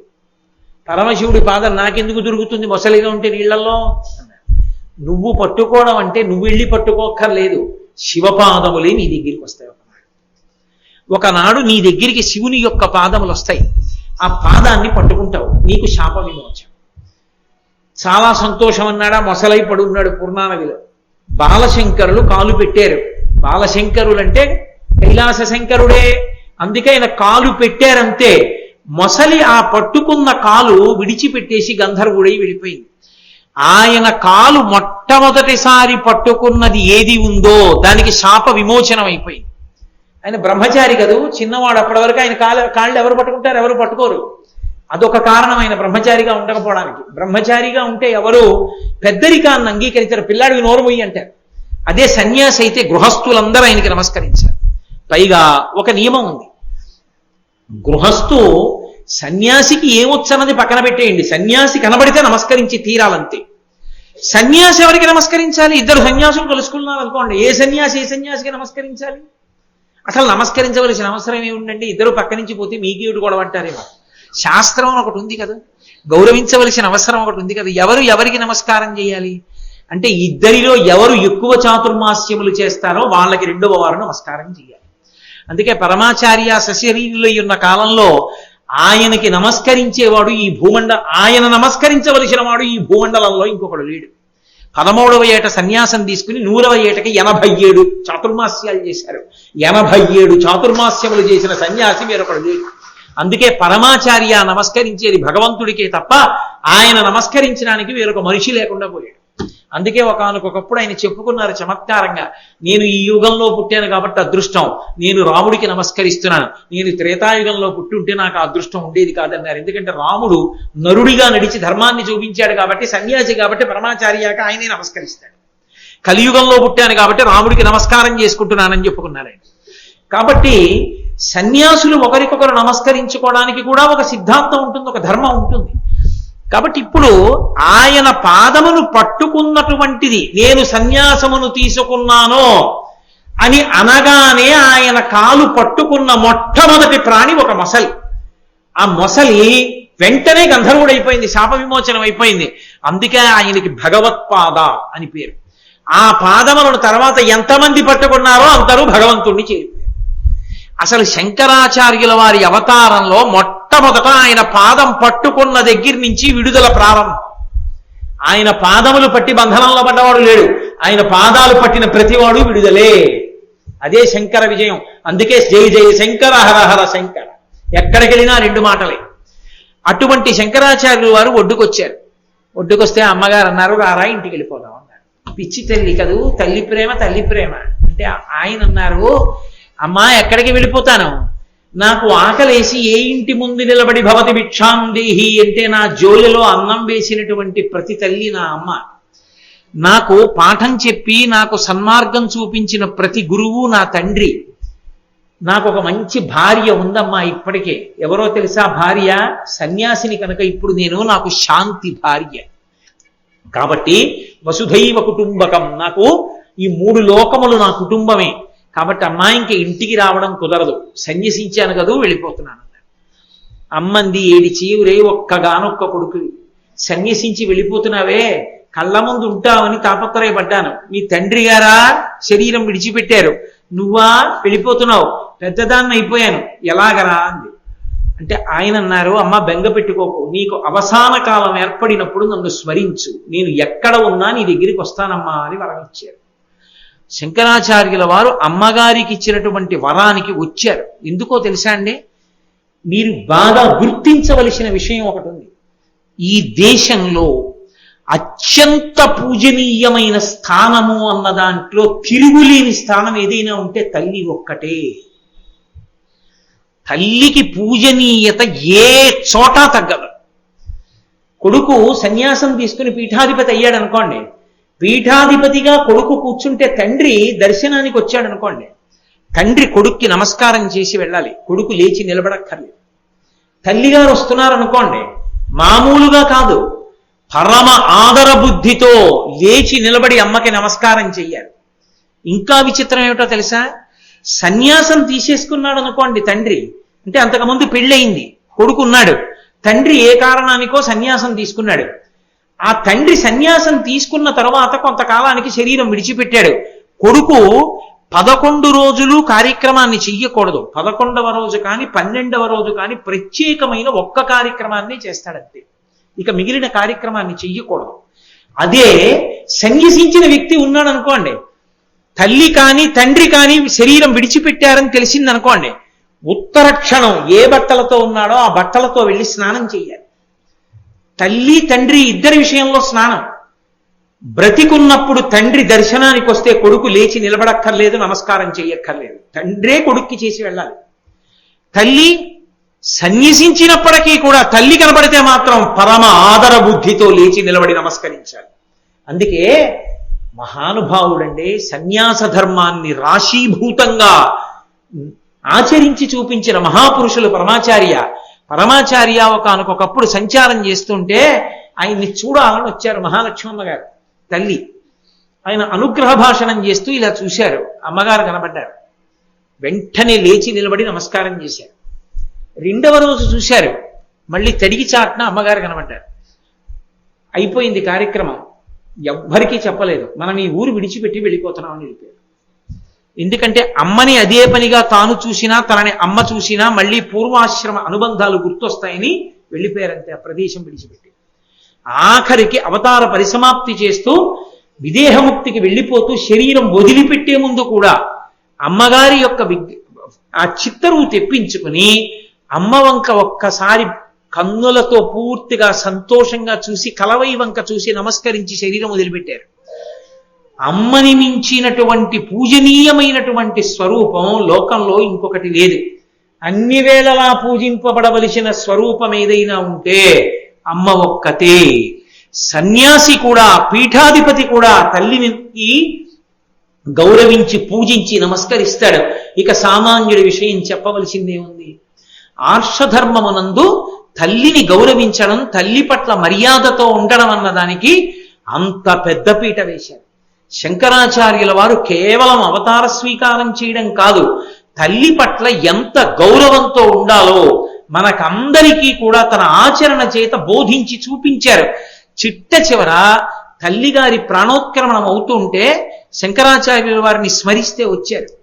ఒక్క బంధువు తల్లిని దహన కార్యంలో సహాయం చేయలేదు. సన్యాసి తల్లి మేము దగ్గరికి రామన్నారు. అంటే శంకరాచార్యుల వారే అమ్మగారిని పట్టుకుని తీసుకెళ్లి ఆకుల మీద పడుకోబెట్టారు. పడుకోబెడితే తల్లిగారి తలకట్టున ఒక కుటుంబం, కాళ్ల కట్టున ఒక కుటుంబం మాత్రం నిలబడింది. ఇప్పటికీ కేరళ రాష్ట్రంలో ఆ రెండు కుటుంబాలు, ఆ రెండు ఇంటి పేర్లని మాత్రం తలకట్టు కుటుంబం, కాళ్లకట్టు కుటుంబం అనే అర్థం వచ్చే పేర్లతోటే పిలుస్తారు మలయాళ భాషలో. శంకరాచార్యుల వారి అమ్మగారిని ఆదరించిన కుటుంబాల రెండు కుటుంబాలని కేరళ రాష్ట్రంలో పరమగౌరవంతో పిలువబడతాయి ఇంటి పేర్లతో. శంకర భగవత్పాదులప్పుడు ఆమె శరీరంలో తునక కోసి ఆ శరీరాన్ని తీసుకెళ్లి అంత్యేష్టి సంస్కారం చేశారు. ఆనాడు శంకరాచార్యుల వారు తల్లికిచ్చినటువంటి మాటని నిలబెట్టుకోవడంలో కలిసి రాలేదు కనుక శంకర భగవత్పాదుల యొక్క శాప కారణంగానే ఇప్పటికీ ఆ రాష్ట్రంలో వాళ్ళ ఇంటి పెరటిలోనే వాళ్ళ కుటుంబ వ్యక్తుల్ని సమాధి చేసుకునే అలవాటు వచ్చింది. శంకరాచార్యుల వారు వారింట్లోనే సమాధి చేశారు. అందుకే ఇప్పటికీ మీరు కాలడి వెడితే ఆ తల్లి ఆ ఆర్యాంబ యొక్క సమాధి శంకరాచార్యుల వారు ఏ ఇంట ఉన్నారో ఆ ఇంట్లోనే మీకు కనపడుతుంది, అఖండ జ్యోతి వెలుగుతూ కనపడుతుంది. అంతటి మహానుభావుడు శంకరుడంటే. తల్లిని అంత గౌరవించినటువంటి మహాపురుషులు. అటువంటి శంకరాచార్యుల వారు సన్యాసాశ్రమాన్ని స్వీకరించి ఉండకపోతే వారు భారతదేశం అంతటా కూడా మూడు పర్యాయములు పాదచారి అయి ఎలా పర్యటిస్తారు? ఆశ్రమం అంగీకరించారు. అలా సన్యాసి కాబట్టి తిరిగారు కాబట్టి 72 అవైదికమైనటువంటి వాదనలను ఖండించి మహానుభావుడు మళ్ళీ వేదాన్నంతటినీ కూడా ప్రమాణవాక్కుగా నిలబెట్టి, ఇవాళ మనం ఇన్ని కార్యక్రమాలు చేసుకుంటున్నామంటే ఈ కార్యక్రమాలన్నీ కూడా శంకరాచార్యుల వారి భిక్ష. శంకరులు లేని నాడు ఇవేమీ లేవు, కాలగర్భంలో ఎప్పుడో కలిసిపోయాయి. శంకరులు అవతారం వచ్చింది కాబట్టి ఇప్పటికే ఇవి అన్ని బతికి బట్ట కట్టే. కాబట్టి శంకరులకి నమస్కారం చెయ్యకపోతే అంతకన్నా కృతజ్ఞత ఇంకొకటి ఉండదు. ప్రతి ఇంటా శంకరాచార్యుల వారి మూర్తి ఉండాలి, ప్రతి ఇంటా శంకరాచార్యుల వారికి నమస్కారం జరగాలి. అంతటి మహోత్కృష్టమైన అవతారం శంకరాచార్య స్వామి వారి. అటువంటి శంకర భగవత్పాదులు ఆ సన్యాసాశ్రమాన్ని స్వీకరించారు. అందుకే శంకరుల యొక్క అవతార వైశిష్ట్యం ఏమిటో పద్మపాదాచార్యుల వారు స్తోత్రం చేశారు. పద్మపాదాచార్యుల వారు ఒక చోట శంకరుల యొక్క వైభవాన్ని ప్రస్తుతి చేస్తూ స్తోత్రం చేశారు. అందులో ఆయన అన్నారు, నమామ్యభోగీ పరివార సంపదం నిరస్తభూతిం అనుమార్థ విగ్రహం. ఆ శంకరులు అపూర్వమైనటువంటి శంకరులు. ఏదో మామూలుగా మనం రోజు చెప్పుకునేటటువంటి పరమశివుని వంటి స్వరూపం కాదది. అందుకని నిరస్తభూతిం అనుమార్థ విగ్రహం వినా వినాయకం అపూర్వ శంకరం. అపూర్వమైనటువంటి శంకరులైన ఏ కారణం చేత అంటేట నమామ్యభోగీ పరివార సంపదం అని మొదలుపెట్టారు. నమామి, నమస్కరించుచున్నాను.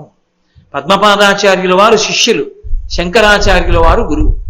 గురువు గారి పేరు చెప్పేటప్పటికి శిష్యుడి రెండు చేతులు ఇలా ఉండాలి. గురువు అంటే శాసకుడు, మార్గమును చూపించి పరమేశ్వరుణ్ణి చేర్చగలిగిన వాడు. అందుకే గురువుకి ఇచ్చే మొట్టమొదటి గౌరవమేది నమస్కరించుటయే. అందుకే శ్లోకం దేంతో మొదలు పెట్టారంటే నమామి అంటూ నమస్కరించుచున్నాను. ఎవరికి? నమామ్యభోగీ పరివార సంపదం. అభోగీ పరివార సంపదం. శంకరాచార్యుల వారట భారతదేశంలో ఎక్కడికి వెళ్ళి ఆయన ఏ పాఠం చెప్దామని కూర్చునుంటే 6,000 మంది సన్యాసులు ఆయన చుట్టూ ఉండేవారట. సత్యదండం పట్టుకుని అద్వైత మార్గంలో వెడుతున్నటువంటి సన్యాసులు 6,000 మంది సన్యాసులు ఆయన వెంట లేని రోజు లేదు. ఒక్కొక్క సందర్భంలో శంకరాచార్యుల వారు నడిచి వెడుతుంటే కొన్ని కిలోమీటర్ల వరకు, కొన్ని మైళ్ళ వరకు ఆయన మాటలు వినాలని ఆయనను అనుగమించి నడిచి వెడుతుండేవారు. అటువంటి శంకరుల చుట్టూ ఉండేవాళ్ళు ఎవరుండేవారు? ఆయన సన్యాసిగా ఉన్నారు కనుక సన్యాసులే ఉండేవారు. కైలాస శంకరుడిగా ఉంటే భోగీ పరివార సంపదం. ఆయన దగ్గర భోగీ పరివారం ఉంటుంది. భోగీ పరివారం అంటే భోగి అంటే పాము. పాముకి భోగి అని ఒక పేరు. ఆ పాములు ఆయనకి పెద్ద సంపద. సంపదని అలంకారం కింద కదండి పెట్టుకుంటాం. నా దగ్గర 4 గొలుసులు ఉన్నాయనుకోండి వేసుకోను, 4 కంకణాలు ఉన్నాయనుకోండి చేతి నిండా పెట్టుకోను. సంపద ఉంటే ఒంటి మీద వేసుకుంటాం. శంకరుడికి ఉన్న సంపద ఏమిటి? పావులే. అందుకని ఒంటి మీద వేసుకుంటాడు. అంటే మీరు ఒక మాట అనుకోవచ్చు, అదేమిటండి పాపం ఆయనకి అలా బొత్తిగా అన్యాయంగా పావులే తప్ప ఇంకేం ఉండవండి అనుకోకూడదు. దాని అర్థం ఏమిటో తెలుసా? పాము చుట్ట చుట్టుకుని ఉంటుంది. చుట్ట చుట్టుకుని ఉండి ఆ చుట్టలోంచే తలని పైకి తీస్తుంది. తీసి తల ముందుకు వెళ్ళిపోతుంటుంది. ఆ చుట్టలోంచి చుట్ట విప్పుకుంటూ వెడుతుంటుంది. చుట్ట చుట్టలాగే ఉంటుంది. అందులోంచి తలొకటి తీసి అడ్డంగా వెడుతూ ఉంటుంది. ఈ చుట్ట మెల్లగా విప్పుకుంటూ పాముగా మారిపోయి వెళ్ళిపోతుంది. మళ్ళీ ఎక్కడికో వెళ్ళింది అనుకోండి, చుట్ట చుట్టుకుంటుంది. కాలము ప్రవాహంలో అలా వెడుతుంది. కాలము అన్నిటినీ పడగొట్టేస్తుంది. కాలంలో జగత్తంతా వెళ్ళిపోతుంది. అంత పుట్టిన తేదీ ఉన్న ప్రతి ప్రాణికి మరణించే తేదీ ఉంటుంది. తెలియచ్చు, తెలియకపోవచ్చు, అది వేరు విషయం. కానీ మరణాన్ని మాత్రం ఎవ్వరు, ఏ ప్రాణి తప్పుకోలేరు. మరణాన్ని తప్పుకోగలిగిన వాడు మృత్యువు తనకి ఆభరణమైన వాడు. మృత్యువునికి తాను లొంగడని చెప్పడానికి గుర్తు పావుని మెళ్ళో వేసుకోవడం. అంతేకాని చేతకాక పావులు మెళ్ళో వేసుకున్నవాడు కాదాయన. అందుకని అక్కడ కైలాసంలో ఉన్న శంకరుడికి ఒంటి మీద పావుల ఆభరణం. శంకరాచార్యుల వారిగా వస్తే నమామ్యభోగీ పరివార సంపదం. ఇక్కడ అభోగి. అభోగి అంటే భోగాలన్నీ వదిలిపెట్టేసిన వాళ్ళు. భోగాలన్నీ అనుభవించడానికి అధికారం ఉన్నవాడు గృహస్థు. గృహస్థు భోగం అనుభవించవచ్చు, తప్పు లేదు. మంచం మీద పడుకోవచ్చు, భార్యతో కలిసి ఉండొచ్చు, బిడ్డలతో కలిసి ఉండొచ్చు, మధుర పదార్థం తిందామనిపిస్తే భగవంతుడికి నివేదన చేసుకుని చక్కెర పొంగల్ తినచ్చు, పాయసం తాగచ్చు, దోషమేం లేదు. ఓ పట్టుబట్ట కావాలంటే కొనుక్కోవచ్చు, బీరువాలో 10 బట్టలు పెట్టుకోవచ్చు, కావాలనుకుంటే దానం చెయ్యొచ్చు, అవసరం అనుకుంటే దానం పట్టుకోవచ్చు, తప్పేం లేదు. కానీ సన్యాసికి అటువంటి అధికారాలు లేవు. ఆయన అభోగి. ఆయనకి ఆకలేసింది అనుకోండి, అదొక రోగం లాంటిది. నాకు దగ్గు వచ్చింది అనుకోండి, డాక్టర్ గారి దగ్గరికి వెడితే ఏదో మందు సీసా ఇచ్చి 3 పూట్ల 7 రోజులు వేసుకోండి అన్నారు అనుకోండి. ఓ రోజు వేసుకోగానే తగ్గిపోయింది అనుకోండి, ఇంత ధర పోసి కొన్నాను అని మిగిలిన 6 రోజులు అది వేసుకోను, తగ్గిపోయిందో వదిలేస్తాను. అది తీయగా ఉంటే నాకెందుకు, చేదుగా ఉంటే నాకెందుకు, దగ్గు తగ్గడానికి అది వేసుకుంటాను. నేను ఎంత వేసుకుంటాను, ఎంత మోతాదో అంతే. తీయగా ఉంది, బాగుంది కదా అని 2-3 సీసాలు పుచ్చుకోను కదా. కేవలం ఏదో ఎంత పుచ్చుకోవాలి, 3 చెంచాలు వేసుకోమంటే 3 చెంచాలు వేసుకోవాలి. సన్యాసి ఆకలి అటువంటి. సన్యాసికి ఆకలేసింది అనుకోండి, అనారోగ్యం వచ్చింది అనుకుంటాడు. అది తీరడానికి భవతి భిక్షాందేహి, ఓ తల్లి పచ్చి క్యాబేజీ కూర తీసుకొచ్చి చేతిలో పారేస్తుంది. చక్కగా పరమ సంతోషంగా, ఏ మనసులో మార్పు లేకుండా ఆ క్యాబేజీ తినేసి వెళ్ళిపోతారు. ఆకలి తీరిపోయి. నేను ఒకప్పుడు ఒక సన్యాసిని చూశాను. ఆయన ఎప్పుడైనా వస్తారంటే కిందకి ఎదురు చూస్తే చూడండి అన్నారు. అంటే ఏదో 2-3 గంటలు కూర్చున్నాను అక్కడ. కూర్చున్న తర్వాత పైనుంచి కిందకు వచ్చారు. ఆయనకి దాహం వేసింది. దాహం వేస్తే కిందకు వచ్చారు. ఆవు కుడి తాగుతోంది, చేతులు కట్టుకుని నించున్నారు ఆయన. ఆవు కుడితంతా తాగేసింది. తాగేసిన తర్వాత తేట తీసుకుని 2-3 తాగారు. ఆ పక్కన మినప్పొట్టు ఉంది. ఆ మినప్పొట్టు అతను అడిగారు ఆ గోపాలకుడు, కొద్దిగా తినచ్చా అన్నారు. తినండి అన్నారు. ఆ కొద్దిగా మినప్పొట్టు తిన్నారు. మళ్ళీ కొండ ఎక్కేస్తున్నారు. వెళ్ళి మాట్లాడితే పాపం నాతో 10 నిమిషాలు మాట్లాడారు. మాట్లాడి మళ్ళీ కొండ మీద వెళ్ళిపోయారు. కాబట్టి అభోగి. ఆయనకి మినప్పొట్టు తినడం ఏమిటి, కుడి తాగడం ఏమి ఉండదు. శరీరానికి ఆకలేసింది పోశారు. శరీరానికి ఆకలి లేదు లేదు, రుచితో సంబంధం ఏం లేదు. మనమైతే అలా కాదు, కేవలం కడుపు నిండడం కాదు, రుచిగా కూడా ఉండాలి. ఎందుకని భోగం అనుభవిస్తాం, తప్పని మీరు అనుకోకండి. అదేం తప్పు కాదు. అదే పనిగా పట్టుకుని గృహస్థుని ఎడాపెడా తిట్టకూడదు, చాలా తప్పు. ఎందుకో తెలుసా? ఎవరి దగ్గర అన్నం తిన్నావో వాడిని తిడితే తప్పు. సన్యాసి గృహస్థు దగ్గరే అన్నం తింటాడు. గృహస్థి కాదు భిక్ష పెట్టేది, బ్రహ్మచారికి భిక్ష గృహస్థు కాదు పెట్టేది. వానప్రస్థు గృహస్థాశ్రమంలోంచి వెళ్ళవా? అన్ని ఆశ్రమాలు గృహస్థు మీద ఆధారపడ్డాయి. అన్ని ఆశ్రమాల కన్నా గొప్ప ఆశ్రమం గృహస్థాశ్రమం. అందుకని తిట్టకూడదు, తప్పది. కానీ నేను ధర్మం చెప్తున్నానంతే. ధర్మాన్ని ధర్మంగా అర్థం చేసుకోండి. భోగం అనుభవించడానికి అవకాశం ఉంది గృహస్థుకి. అన్నాన్ని అన్నంలా తినడం, ఆకలేస్తే ఏదో అనారోగ్యంలా తినడం. చక్కగా పప్పు వేసుకుంటాడు, నెయ్యి వేసుకుంటాడు, కూర వేసుకుంటాడు, పచ్చడి వేసుకుంటాడు, తింటాడు. సన్యాసి అలా తినకూడదు. బ్రహ్మచారి అలా తినడం. గురుపత్ని ఏం పెడితే తింటాడు. వానప్రస్థు దొరికిన పండు తింటాడు. గృహస్థు భోగం అనుభవిస్తాడు. అందుకే కైలాస శంకరుడిగా ఉంటే ఒంటి మీద పాములు ఉన్నాయి. భోగీ పరివార సంపదం. కైలాస శంకరుడు కాలడి శంకరుడిగా వస్తే సన్యసించారు. ఇక్కడ నమామ్యభోగీ పరివార సంపదం. భోగములన్నీ విడిచిపెట్టేసిన సన్యాసులు 6,000 మంది ఆయన వెంట తిరుగుతున్నారు. కాబట్టి ఇక్కడికి వస్తే ఏమిటి ఆయన సంపద? అన్నీ విడిచిపెట్టేసిన వాళ్ళందరూ చుట్టూ ఉన్నారు. నిరస్తభూతిం. శంకరుడు కైలాస శంకరుడిగా కూర్చుంటే ఒళ్ళంతా విభూతి రాసుకుంటాడు దట్టంగా. ఎందుకు ఆయనకి ఆ విభూతి పిచ్చి అంటే, విభూతి అన్నదానికి 2 అర్థాలు ఉన్నాయి. ఒకటి భూతి, విభూతి అంటే అష్టసిద్ధులు. అన్ని సిద్ధులు తాను కలిగి ఉన్నాడు. అన్నీ నాదనుకోండి. నేను ఎలా ఉంటే 7 అంతస్తుల మేడ, 7 అంతస్తుల మేడ చుట్టూ ఉన్న 4 ఎకరాల స్థలం, పెద్ద పూల తోట, పూల మొక్కలు, షెడ్లో ఉన్న 8 కార్లు, 50 మంది పనివాళ్ళు, 10 మంది డ్రైవర్లు, కోట్ల రూపాయల డిపాజిట్లు నావే. సంతోషంగా ఆ ఇంట్లో నేనే ఓ చెట్టుకి బోధు తవ్వుకుని మంచి నీళ్లు పెట్టుకుంటున్నాను. ఏమిటయా ఇన్ని ఉన్నవాడివి ఇలా చేసుకుంటున్నావు అన్నారు అనుకోండి. ఉన్నది నాకు తృప్తి, అంతే. అంతేగాని ఉంది కాబట్టి అన్ని అస్తమానం కౌగిలించుకు పడుకోవాలేంటి? కలిగి ఉన్నది తృప్తి. అన్నీ తాను సిద్ధులుగా కలిగి ఉంటాడు పరమేశ్వరుడు. అందుకే విభూతి ధరించి ఉన్నాడు అన్న మాటకు అర్థం ఏంటంటే, ఎక్కడి నుంచి వస్తుంది విభూతి? మీరు ఇప్పటికీ ఉజ్జయిని వెడితే అప్పుడే తాజాగా కాల్చిన శమభస్మ తీసుకొచ్చి అభిషేకం చేస్తారు. అంటే ఈ ప్రపంచమంతా లయం అయిపోతే ఆఖరికి మిగిలిపోయేది బూది. ఆ బూదిలో మళ్ళీ ఎంతమంది ప్రాణులు వెళ్ళిపోయారో, వాళ్ళు ఏ ఏ కర్మలు చేశారో, పునర్జన్మలు ఏవెత్తాలో, వాళ్ళ పాపాలేమిటో, వాళ్ళ పుణ్యాలేమిటో ఆ విభూతి కణముల యందు నిక్షిప్తం చేసి ఒంటికి రాసుకుని కూర్చుంటాడు. అందులోంచి పునరుత్పత్తి చేస్తాడు. కాబట్టి విభూతి రాసుకుని ఉంటాడు అక్కడ శంకరుడు. కాబట్టి ఆయన అష్టసిద్ధులకు అలవాలము. అందుకే శంకరాచార్యులు వారు దక్షిణామూర్తి స్తోత్రం చేస్తూ సర్వాత్మత్వమితి స్ఫుటీకృతమిదం యస్మాదముష్మింస్తవే తేనాశ్వశ్రవణాత్ తదర్థ మననాత్ ధ్యానాచ్చ సంకీర్తనాత్ సర్వాత్మత్వ విభూతి సహితం స్వాదీశ్వరత్వం స్వతః సిద్ధేత్ పునరష్టదా పరిణితం చైశ్వర్యం అవ్యాహతం అంటారు. ఈ దక్షిణామూర్తి స్తోత్రం అర్థమైనా అర్థం అవ్వకపోయినా రోజు భక్తితో ఎవరు చదువుతున్నారో వాళ్ళకి అష్టసిద్ధులతో పాటు ఆత్మ ఎరుకలోకి వస్తుందంటారు. అష్టసిద్ధులకు ఆలవాలము పరమశివుడు. అక్కడుంటే ఆయన సిద్ధులు ప్రకటనం చేస్తాడు. ఇక్కడుంటే శంకరాచార్యుల వారిగా ఉంటే ఆయనకి ఈ సిద్ధులు వీటితో సంబంధం ఏం లేదు.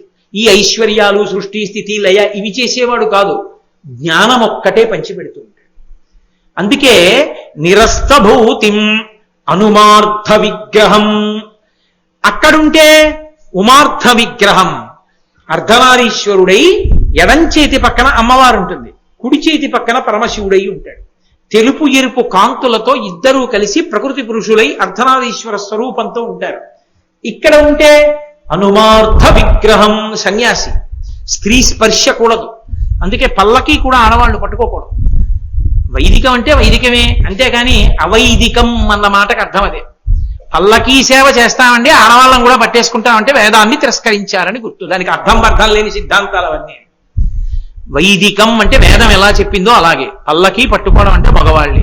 పుణ్యం పట్టుకోక్కర్లేదు, వెనక జయ జయశంకర హరహర శంకర నడిస్తే చాలా వస్తుంది. కాబట్టి అనుమార్థ విగ్రహం, స్త్రీ స్పర్శ ఉండదు. సన్యాసిగా ఉన్నారు ఇక్కడ ఉంటే. అందుకే కాలడి శంకరుడిగా ఉంటే శరీరమునందు అర్ధభాగం ఉమాదేవి లేదు. ఉమాదేవి లేకపోయినా అసలు శంకరాచార్యుల వారి యొక్క రూపం పార్వతీ పరమేశ్వర సమ్మేళనం. ఎందుకో తెలుసా? లోపల కదలరు శంకరాచార్యుల వారు. ఆత్మస్వరూపిగా అంతటా వ్యాపించిన వారే నిశ్చలంగా ఉంటారు. అమ్మవారి రూపంగా కదులుతూ ఉంటారు. కదలికలన్నీ అమ్మవారు. కదలకుండా ఉండడం శివుడు. శక్తి అంటే కదలిక కదండి. కదలిక లేకపోతే శక్తి ఎలా అవుతుంది? నేను ఇలా అన్నానంటే శక్తి ఉంది, కదలిక. శక్తి లేకపోతే చెయ్యి కదలదు. కదలికలన్నీ శక్తి. శంకరాచార్యుల వారు కదిలితే అమ్మవారు. శంకరాచార్యుల వారు కూర్చుంటే, పాఠం చెప్తే, రచన చేస్తే, భాష్యం చేస్తే పరమశివుడు. శివపార్వతుల సమాగమ స్వరూపమే శంకర భగవత్పాదులు. కాబట్టి పైకి మాత్రం ఇక్కడ అర్ధనారీశ్వర స్వరూపంలా పక్కన పార్వతీదేవి ఉండదు. కాబట్టి అనుమార్థ విగ్రహం, అనుగ్రం. అక్కడ ఉంటే ఆయనకున్నటువంటి అష్టమూర్తి తత్వంలో 8 నామాల్లో ఒక నామం ఉగ్ర. అందుకే శర్మ, భవ, భర్గ, ఉగ్ర, ఈశాన, పశుపతి, సదాశివ అని పిలుస్తాం కదా. అందులో ఓం ఉగ్రాయ నమః అని ఉగ్రాయ దేవాయ నమః, భవస్య దేవస్య పత్నై నమః అన్నట్టే ఉగ్రస్య దేవస్య పత్నై నమః అని పిలుస్తాం అమ్మవారిని. ఉగ్రుడు అని శంకరుడికి ఒక పేరు. శంకరుడికి ఉగ్రుడు అని పేరుంటే చాలా ఉగ్రంగా కోపంగా ఉంటాడా అండి? అంటే ఆయన నిజంగా కోపం ఉన్నవాడైతే సదాశివ అన్న పేరు ఎందుకు ఉంటుంది? సదాశివ అంటే అర్థం ఏంటి? సదా అంటే ఎప్పుడు, శివ మంగళప్రదుడై ప్రశాంతంగా ఉంటాడు. మరి సదాశివ పేరుంటే ఉగ్ర పేరుంది కోపంగా ఉంటాడని, మరి రెండింటికి ఎలా కుదురుతుంది? అంటే ఉగ్ర ఎందుకయ్యాడంటే భీమ అవడం కోసం. ఉగ్ర భీమ పక్క పక్కనే కలుస్తాయి పేర్లు. ఉగ్రుడు ఎందుకు అవుతాడంటే భీముడిగా ఉండడానికి ఉంటాడు. ఈశ్వరుడికి భీమ అని ఒక నామం. భీముడు అంటే పాండవుల్లో భీముడు అనుకోకూడదు, రక్షారామంలో భీమనాథుడై. ఉగ్ర అంటే ఆయన కోపం నటిస్తాడు. తండ్రి చూడండి, ఏవిరా నువ్వు స్కూల్కి వెళ్ళలేట అని కళ్ళెర్ర చేసినట్టు ఉత్తినే కోపం అలా కళ్ళెర్ర చేస్తాడు. కళ్ళెర్ర చేయగానే మనం భయపడిపోయి, అయ్యి బాబోయ్ ఏమిటి స్వామి మా మీదంత కోపడ్డారో, నేనేమైనా తప్పు చేశానా? నమస్తే స్తుధన్వనే బాహుభ్యాముతే నమః. మీ బాహువులకో నమస్కారం, మీ ధనస్సుకో నమస్కారం తండ్రి, కోపం వదిలేయండి అన్నాం అనుకోండి, తానేదో అదిగా ఉంటాడు. అసలు తానిప్పుడు సదాశివుడు. అందుకే సదా బ్రహ్మ సదా విష్ణు ఉండదు, సదా శివ ఉంటుంది. ఎప్పుడూ ప్రశాంతంగా ఉంటాడు. ఎప్పుడూ ప్రశాంతంగా ఉండే శివుడు ఉగ్రుడు ఎందుకు అవుతాడు? మన కోసం, మన్ని దారిలో పెట్టడం కోసం. నాన్నగారు లోపల ప్రశాంతంగానే ఉన్నారు, అప్పుడప్పుడు రే అని ఇలా అన్నట్టు అలా వేలు చూపిస్తాడు ఆయన. అలా చూపిస్తాడు కాబట్టి ఉగ్ర. అప్పుడప్పుడు అలా చేస్తాడు. దక్షయజ్ఞ ధ్వంసం చేశాడు ఒకసారి, త్రిపురాసుల సంహారం చేశాడు ఒకసారి. అలా చేసినప్పుడు పెద్ద కోపంగా ఉన్నట్టు కనపడతాడు, కానీ కోపంగా ఉన్నవాడు ఏం కాడు. ఇక్కడుంటే కాలడి శంకరుడిగా ఉంటే అసలు కోపమే ఉండదు. ఆయన సన్యాసి. అందుకే ఆయన ముఖం చూడండి వెలిగిపోతుంటుంది. ఎంత ప్రశాంతంగా ఉంటారో, ఎంత ప్రసన్నంగా ఉంటారో. అందుకని అనుగ్రం, ఉగ్రస్వరూపం లేనివాడు. ఉన్మృధిత కాలలాంఛనం. అక్కడ ఉంటే కైలాస శంకరుడిగా ఉంటే ఆయన తెల్లటి శరీరం. ఆయన శరీరం అంతా స్ఫటికమణి నిభం. స్ఫటికమణి ఎలా ఉంటుందో అలా ఉంటుంది శివవపుహు, శివుని యొక్క శరీరం. ఆ శరీరం మీద ఓ నల్ల మచ్చ ఉంది. ఎక్కడుంది అది? కంఠం మీద ఉంది. లోకంలో మీరు చూడండి, ఇది తెలుగులో కన్నా ఇంగ్లీష్లో అంటే బాగా తెలుస్తుంది. ఆయన చాలా గొప్పవాడే కానండి, ఒక్క బ్లాక్ స్పాట్ ఉంది అంటే, ఒక్క బ్లాక్ స్పాట్ ఉందంటే ఆయనకో మచ్చ ఉంది. ఆయనకో మచ్చ ఉందంటే ఆయన చారిత్రమునందు ఎక్కడో ఏదో లోపం ఉందని గుర్తు. లోకంలో ఎప్పుడైనా ఎవరికైనా ఆయనకి మత్స ఉంది అన్నారనుకోండి, లోపం ఉంది అని గుర్తు. అసలు ఏ మత్స లేని వాడికి మత్స వచ్చింది శివుడికి. ఇప్పుడు మత్స వచ్చిందంటే ఆయనకి తప్పు చేశాడనా, లోకాన్ని రక్షించాడనా? శివుడి విషయంలో లోకాన్ని రక్షిస్తే మత్స వచ్చింది. ఎందుకని?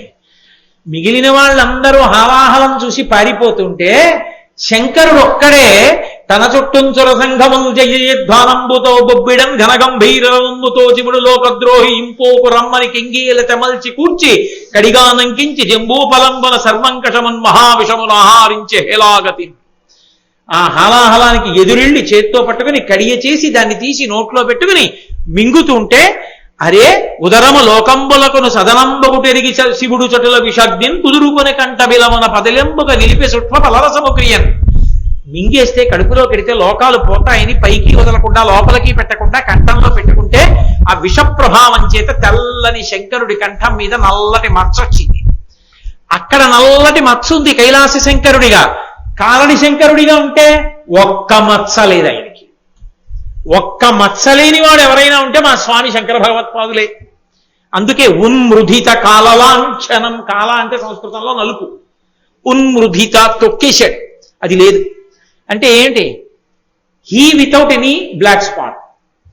ఏ మత్స లేనివాడండి ఆయన అంటాను చూడండి. ఆయన చాలా మంచివాడండి, ఆయన అసలు ఏ తప్పు చేయలేదండి అని చెప్పవలసి వచ్చింది అనుకోండి. ఆయన అండి ఒక్క మత్స లేదు ఆయనకంటే. ఒక్క మత్స లేదంటే ఏడు దాని అర్థం? అసలు ఆయన నిందు దోషమే లేదు.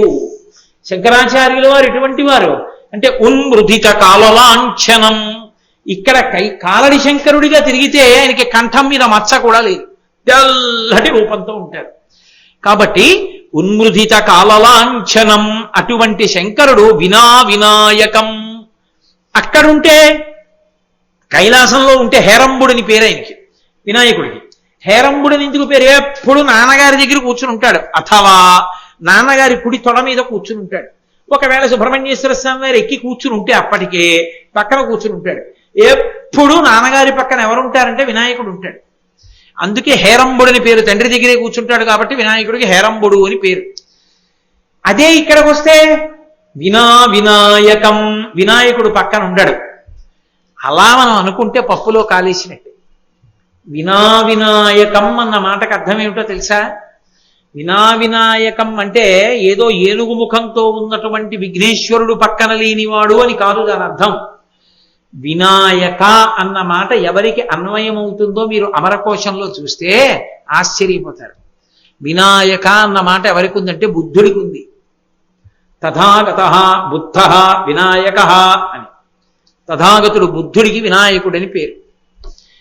వినాయకం అంటే శంకరాచార్యుల వారు అవతార స్వీకారం చేసిన తరువాత శంకరాచార్యుల వారి వాదనా పటిమని తట్టుకోలేక వారు ఆవిష్కరించిన సత్యం ముందు నిలబడలేక బౌద్ధమతం ఈ దేశాన్ని విడిచిపెట్టి పారిపోయింది.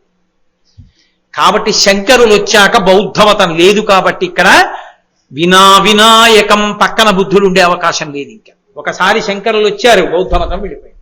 కాబట్టి వినాయకం అపూర్వ శంకరం. ఈ శంకరుడు సామాన్య శంకరుడు కాడు, అపూర్వ శంకరుడు. ఎందుకని అపూర్వ శంకరుడు? ఆ శంకరుడు అయితే జ్ఞానం ఇవ్వాలంటే మర్రి చెట్టు కింద కూర్చుంటాడు. శంభోర్మూర్తిశ్చరతి భువనే శంకరాచార్య రూప. ఆయన అక్కడ కూర్చుంటే ఆయన దయ పరిమితం. చెట్టు కింద కూర్చున్నాడు అనుకోండి, ఆయన దగ్గరికి మనం వెళ్ళాలి. సనక సనందనాది మహర్షులు వెళ్ళారు, విడితే చిన్ముద్ర పట్టాడు, వాళ్ళకి అర్థమైంది, వాళ్ళు జ్ఞానం పొందారు. ఆయన ఎక్కడో వటవృక్షం కింద కూర్చుంటే మనం వెళ్ళగలమా? ఇప్పుడు మనం జ్ఞానం పొందగలమా? ఇలా చిన్ముద్ర పెట్టాడు అనుకోండి, మనకు అర్థం అవుతుందా?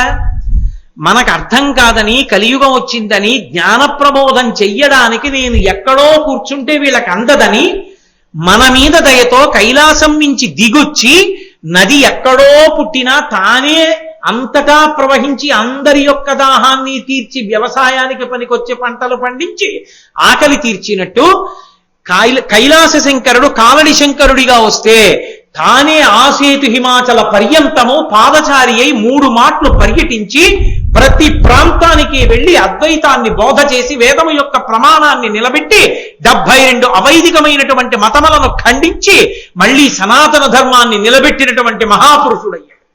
కాబట్టి ఆ వటవృక్షాన్ని విడిచిపెడితే ముక్తామౌనం వట విటపినో మూలతో నిష్పతంతి శంభోర్మూర్తిశ్చరతి భువనే శంకరాచార్య రూప.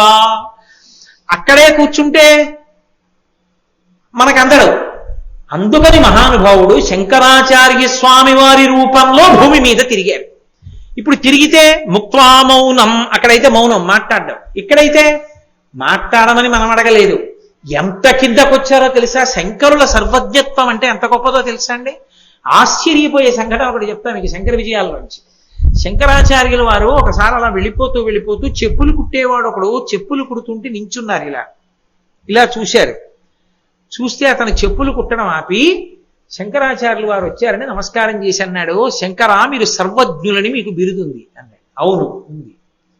సర్వజ్ఞులంటే అన్నీ తెలిసి ఉండాలిగా, చెప్పు కుట్టగలరా నాలా? కుట్టగలరా, ఇది కుట్టండి. వెంటనే శంకరాచార్యులు వారు చెప్పులు కుట్టేవాడి దగ్గర కూర్చుని చెప్పు తీసుకుని సూది తీసుకుని ముక్కు మీద ఇలా అన్నాడు. అనగానే వాడు కాళ్ళ మీద పడుతుంది. ఎందుకంటే శరీరంలో మిగిలిన చోట చెమట పట్టిన జిగురు ఉండదుట, ముక్కు చివర పట్టే చెమటకి జిగురు ఉంటుంది. అందుకే చెప్పులు కుట్టేవాళ్ళు సూదిని ముక్కు మీదే ఇలా అంటుంటారు. శంకరాచార్యులు వారు సూది తీసుకుని ఇలా అనగానే కాళ్ళ మీద పడిపోయాడు. బాబో మీ సర్వజ్ఞత్వానికి జోహారు, సూది ఇలా అనాలని కూడా మీకు తెలుసు అన్నారు. అది శంకరులు అంటే. శంకరులకు తెలియని విషయం ఏమీ లేదు. సర్వజ్ఞత్వం, మహానుభావుడు శంకరులంటే. అందుకే శృతి స్మృతి పురాణానాం ఆలయం కరుణాలయం నమామి భగవత్పాద శంకరం లోకశంకరం. కరుణాలయం, పరమదయాస్వరూపి. ఆయన దగ్గర నమస్కారం చేస్తే చాలు శృతి స్మృతి పురాణానాం, వేదములు స్మృతులు పురాణములు ఏ అయోమయం లేకుండా అర్థం అవుతాయి. అర్థమై తరించడానికి కావలసినటువంటి అవకాశం లభిస్తుంది. అంత గొప్ప గురుస్వరూపం శంకర భగవత్పాదాచార్య స్వామి వారి యొక్క స్వరూపం. కాబట్టి మనం అడగక్కర్లేదు మాట్లాడమని. ఆయనే దక్షిణామూర్తిగా ఉంటే మాట్లాడని వాడు శంకరాచార్యుల వారిగా ఉంటే మౌనాన్ని విడిచిపెట్టేసి ఈ భూమండలం అంతా పర్యటించి ఎక్కడికొస్తే అక్కడ మాట్లాడుతూ భక్తి స్తోత్రాలు ఇచ్చారు, ప్రకరణ గ్రంథాలు ఇచ్చారు, శివానంద లహరి, సౌందర్య లహరి, ప్రాతస్మరామి స్తోత్రాలు. అసలు ఆయన ఇవ్వనిదేముంది? భగవద్గీత, బ్రహ్మసూత్రాలు, ఉపనిషత్తులు, భాష్యాలు ఇచ్చారు. ఎంతమందితో ఎన్ని మాట్లాడారో, ఎంతమందిని అనుగ్రహించారో, ఎంతమందికి ఉన్నటువంటి అయోమయాలు పోగొట్టారో, ఎన్ని శ్రీచక్రాలు ప్రతిష్ఠ చేశారో, ఎన్ని దేవాలయాలు పునర్నిర్మాణం చేశారో. మన మధ్యకి నడిచొచ్చి మనతో కలిసి తిరిగినటువంటి సులభ సాధ్యమైన అవతారం శంకర భగవత్పాదాచార్య స్వామి వారి అవతారం. కాబట్టి వినాయకం అపూర్వ శంకరం, ఇది మామూలు శంకరుడు కాడు, అపూర్వ శంకరుడు. ఇటువంటి శంకరుడు ఇంతకు ముందు లేడు. అటువంటి శంకరుడు ఈ శంకరుడని పద్మపాదాచార్యుల వారు స్తోత్రం చేశారు. అంత గొప్ప శంకర భగవత్పాదులు. అటువంటి శంకర భగవత్పాదులు సన్యాసం తీసుకున్న తరువాత గురువు గారి దగ్గర శాస్త్రీయంగా ఒకసారి సన్యాసం తీసుకోవాలి కనుక బయలుదేరారు గురువుని వెతుక్కుంటూ. గురువుని వెతుక్కుంటూ శిష్యుడు ఎలా బయలుదేరాడో యోగ్యుడైన శిష్యుడి కోసమని గురువు గారు కూడా బయలుదేరి వచ్చేశారు. వచ్చిన వారే గోవింద భగవత్పాదాచార్య స్వామి. ఇందులో మళ్ళీ చిత్రం ఏమిటంటే శంకరుల యొక్క గురు పరంపర చెప్తాం. చెప్పినప్పుడు నారాయణం పద్మభువం వశిష్టం శక్తించ తత్పుత్ర పరాశరంచ వ్యాసం శుకం గౌడపాదం మహాంతం గోవింద యోగీంద్ర దాధాస్య శిష్యం అంటాం. అన్నప్పుడు ఆ ముందు వరకు గౌడపాదుల వరకు భగవత్పాద లేదు, గౌడపాదాచార్య స్వామి అంటాం. గౌడపాదుల్ని దాటిన తర్వాత గోవిందుల దగ్గరికి వచ్చేటప్పటికి గోవింద భగవత్పాద, శంకర భగవత్పాద. ఎందుకు ఆ మార్పు వచ్చింది? ఈ అద్భుతం ఎలా జరిగింది? అసలు గోవింద భగవత్పాదులకి ఈ బాలశంకరులు వస్తున్నారయా సన్యాసం తీసుకుని, నువ్వు నర్మదకి వెళ్ళని ఎవరు చెప్పారు? ఎందుకు చెప్పారు? ఎంత గొప్ప కథ నడిచింది, ఎంత పెద్ద కథ నడిస్తే శంకరాచార్యుల వారు ఇటువంటి స్థితిని ఆ గోవింద భగవత్పాదుల్ని కలుసుకున్నారు. శంకరాచార్యుల వారు గోవింద భగవత్పాదుల్ని ఎన్ని మాటలు కలుసుకున్నారు, ఎక్కడెక్కడ నమస్కారం చేశారు, అసలు గురుభక్తి అంటే శంకరుల అద్భుతం ఏమిటి, ఈ విశేషాలన్నిటి గురించి, వారి శాస్త్రీయ సన్యాస స్వీకారం, గోవింద భగవత్పాదులు వారికి సన్యాసం ఇచ్చి ఆ తత్వోపదేశం చెయ్యడం, ఈ విశేషాలకి సంబంధించినటువంటి అద్భుతమైనటువంటి ఘట్టం శంకర విజయాల్లో మహాద్భుతమైనటువంటి ఘట్టంగా చెప్పబడేటటువంటి ఘట్టం. ఆ ఘట్టాన్ని రేపటి రోజున మనవి చేసే ప్రయత్నం చేస్తాను శంకరాచార్యుల వారి అనుగ్రహంతో. ఇప్పుడు నేను మీతో ఒక్క 2 విషయాలు ముచ్చటిస్తాను, దయచేసి అలా ఉండండి. ఒకటి, రేపు అక్షయ తృతీయ తిథి. ఎందుకంటే పరమేశ్వరుడు దేశమునందు కాలమునందు ప్రత్యేకంగా తన కొరకు తాను చేసుకోవడానికి ఒక అవకాశాన్ని ఇస్తాడు.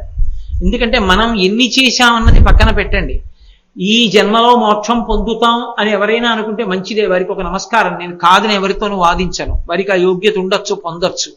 కానీ అందరూ మోక్షానికి వెళ్ళిపోరుగా, పునర్జన్మ ఉంటుందిగా.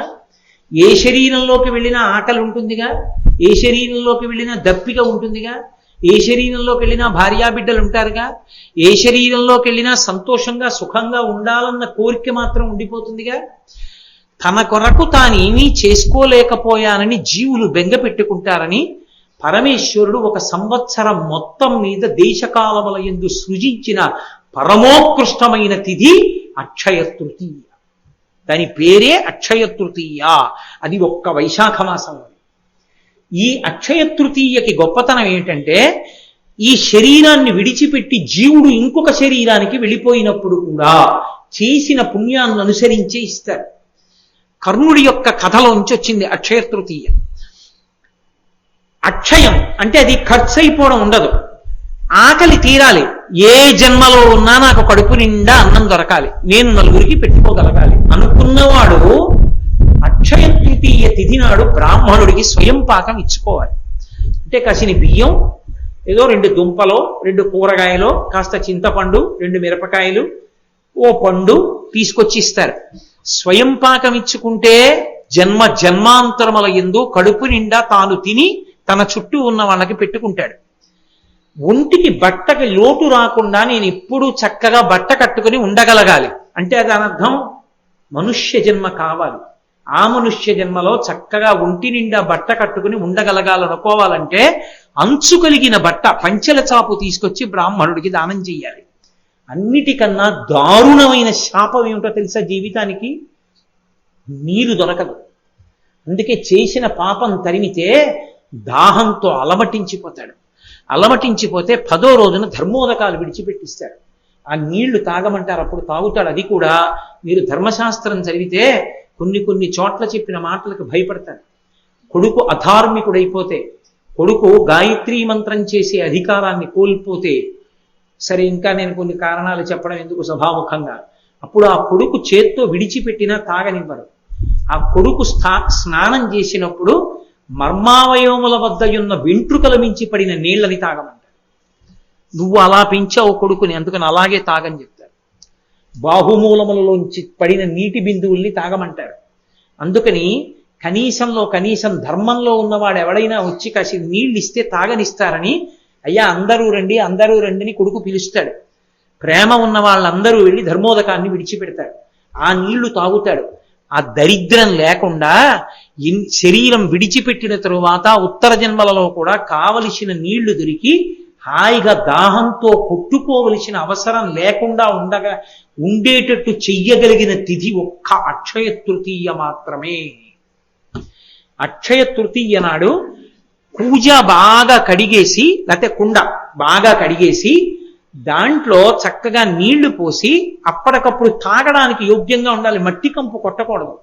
నీళ్లు పోసి అవకాశం ఉంటే అందులో చక్కగా కాస్త యాలకగుండ లాంటిది కొద్దిగా కర్పూరం కలిపి ఆ ఉదక భాండం అంటారు, ఆ నీటి పాత్రని తీసుకొచ్చి ఆ కూజానో కుండనో బ్రాహ్మణుడికి దక్షిణతో కలిపి దానం చేస్తారు. ఓపికని బట్టి 6, 11, 16, 116లో ఏది ఉంటే అది. దాని చేత ఆకలి దప్పిక తీరుతాయి. ఇంకా విశేష ఫలితాలు ఏవి అంటే, వేసవి కాలం కాబట్టి చెప్పుల జతిస్తారు, గొడుగిస్తారు, ద్రవ్యం ఇస్తారు.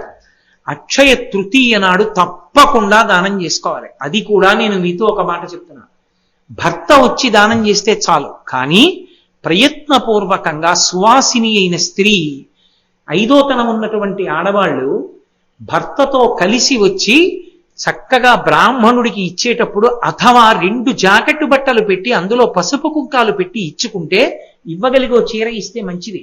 గాజులు పసుపు కుంకం ఇచ్చుకుంటే జన్మాంతరములకు యోగ్యమైన భర్తతో సువాసినిత్వాన్ని పొందుతాడు. అక్షయం కదండి, అది ఖర్చు అయ్యేది కాదు. కాబట్టి రేపటి తిథిని జార విడుచుకుంటే అంతకన్నా మూర్ఖత్వం ఇంకోట్లేదు. అక్షయ తృతీయ నాడు బంగారం కొనుక్కోవడం అంటే పాపం కొనుక్కోవడం. కలిపురుషుడు బంగారంలో ఉంటాడు. అక్షయ తృతీయ నాడు బంగారం కొనుక్కోమని ఎవడు చెప్పాడో నాకు అర్థం కాదు, ఎక్కడా లేదు అలాగా. అక్షయ తృతీయ నాడు ఉతక భాండం దానం చేయాలి, స్వయం పాకం ఇవ్వాలి, ద్రవ్యం ఇవ్వాలి, చెప్పుల జత ఇవ్వాలి, లేకపోతే గొడుగు ఇవ్వాలి, లేకపోతే బట్టలు ఇవ్వాలి. అంతేకాని ఇలాంటి పిచ్చి పనులు చేసి బంగారాలు కొనుక్కుని ఇంట్లో పెట్టుకోరు. పాపం వృద్ధి అవుతుంది, అక్షయం అవుతుంది, ప్రమాదం ఎక్కువ అవుతుంది కలిపురుషాంశ చేత. కాబట్టి రేపటి రోజున ఉదయం 8:30 నుంచి నేను ఇవాళ పొద్దున్న ఈ దేవాలయంలో ఉన్నటువంటి అర్చక స్వాముల్ని ప్రార్థించాను. ఎందుకంటే మళ్ళీ అర్చక స్వామికి ఒక ప్రత్యేకత ఉంటుంది. ఆయన ఏ దేవాలయంలో కూర్చుని ఉంటాడో ఆ దేవాలయంలో 8వ అంశ ఆయన అయి ఉంటాడు, 8వ వంతు. అందుకే గద్దించి దెబ్బలాడకూడదు, మంచిగానే చెప్పాలి ఏదైనా చెప్తే. అందుకే రేపు ఈ దేవాలయంలో ఉండేటటువంటి అర్చకులు ఉదయం 8:30 నుంచి ఇక్కడ మీ అందరికీ ఆ సావకాశం ఇచ్చి సిద్ధంగా ఉంటారు. మీరందరూ కూడా ఈ అవకాశాన్ని సద్వినియోగం చేసుకుని, నేనేదో స్వార్థంతో చెప్తున్నాను ఈ మాట అనుకోకండి, నాకిమ్మని చెప్పట్లేదు, మీరు ఇచ్చినా నేను పుచ్చుకోను, నాకు అపరిగ్రహం, నేను ఎవరి దగ్గర పుచ్చుకోను, నేను నయా పైసా పుచ్చుకోవడం నా జన్మాంతరంలో నాకు అలవాట్లేదు, నేను పుచ్చుకోను. కాబట్టి చక్కగా వాళ్ళకి దానం చేస్తే మనం తరిస్తాం. మీకే చెప్పాను అనుకుంటారేమో, పరమేశ్వరుడు నాకు ఇచ్చిన కాడికి నేను దానం చేసుకుంటాను. కాబట్టి అక్షయ తృతీయ తిథిని అందరూ సద్వినియోగం చేసుకోండి. దానికి వీలుగా నేను ఇవాళ ప్రొద్దున్నే అర్చకుల్ని ప్రార్థన చేశా, అయ్యా రేపు ఉదయం మీరు తీసుకోండి అని చెప్పారు. తప్పకుండా తీసుకుంటాం గురువుగారు అన్నారు. 8:30 నుంచి వాళ్ళు సిద్ధంగా ఉంటారు, మీరు వచ్చి చక్కగా దానం చేసుకోవచ్చు. ఇక రెండవ విషయం, అక్షయ తృతీయ నాడు చేసిన ఏ చిన్న పుణ్యమైనా అక్షయ ఫలితాలను ఇస్తుంది. అంటే లెక్క పెట్టడం సాధ్యం కాదు. అందుకే రేపు ఉదయం 6:30 గోపూజ ప్రారంభం అవుతుంది. ఈ దేవాలయంలో ఒక అద్భుతమైన ప్రదేశం ఉంది. ఆ ప్రదేశం ఎక్కడుంది అంటే, ఈ దేవాలయం వెనక ఒక వేప చెట్టు, రావి చెట్టు కలిసి పెరిగి పక్కన నవగ్రహ మంటపం ఉండి మధ్యలో జంట నాగేంద్రులు ప్రతిష్ఠ చెంది శివనామాలు 1,000,000 పైచిలుకు నామాలు అక్కడే భూమిలో నిక్షిప్తమై పరమశివుడుండి పక్కన అమ్మవారు ఉంది. ఆ రావి చెట్టు, వేప చెట్టు కింద మంటపం వేసి ఏదైనా పూజ చేస్తే విశేష ఫలితం వస్తుంది.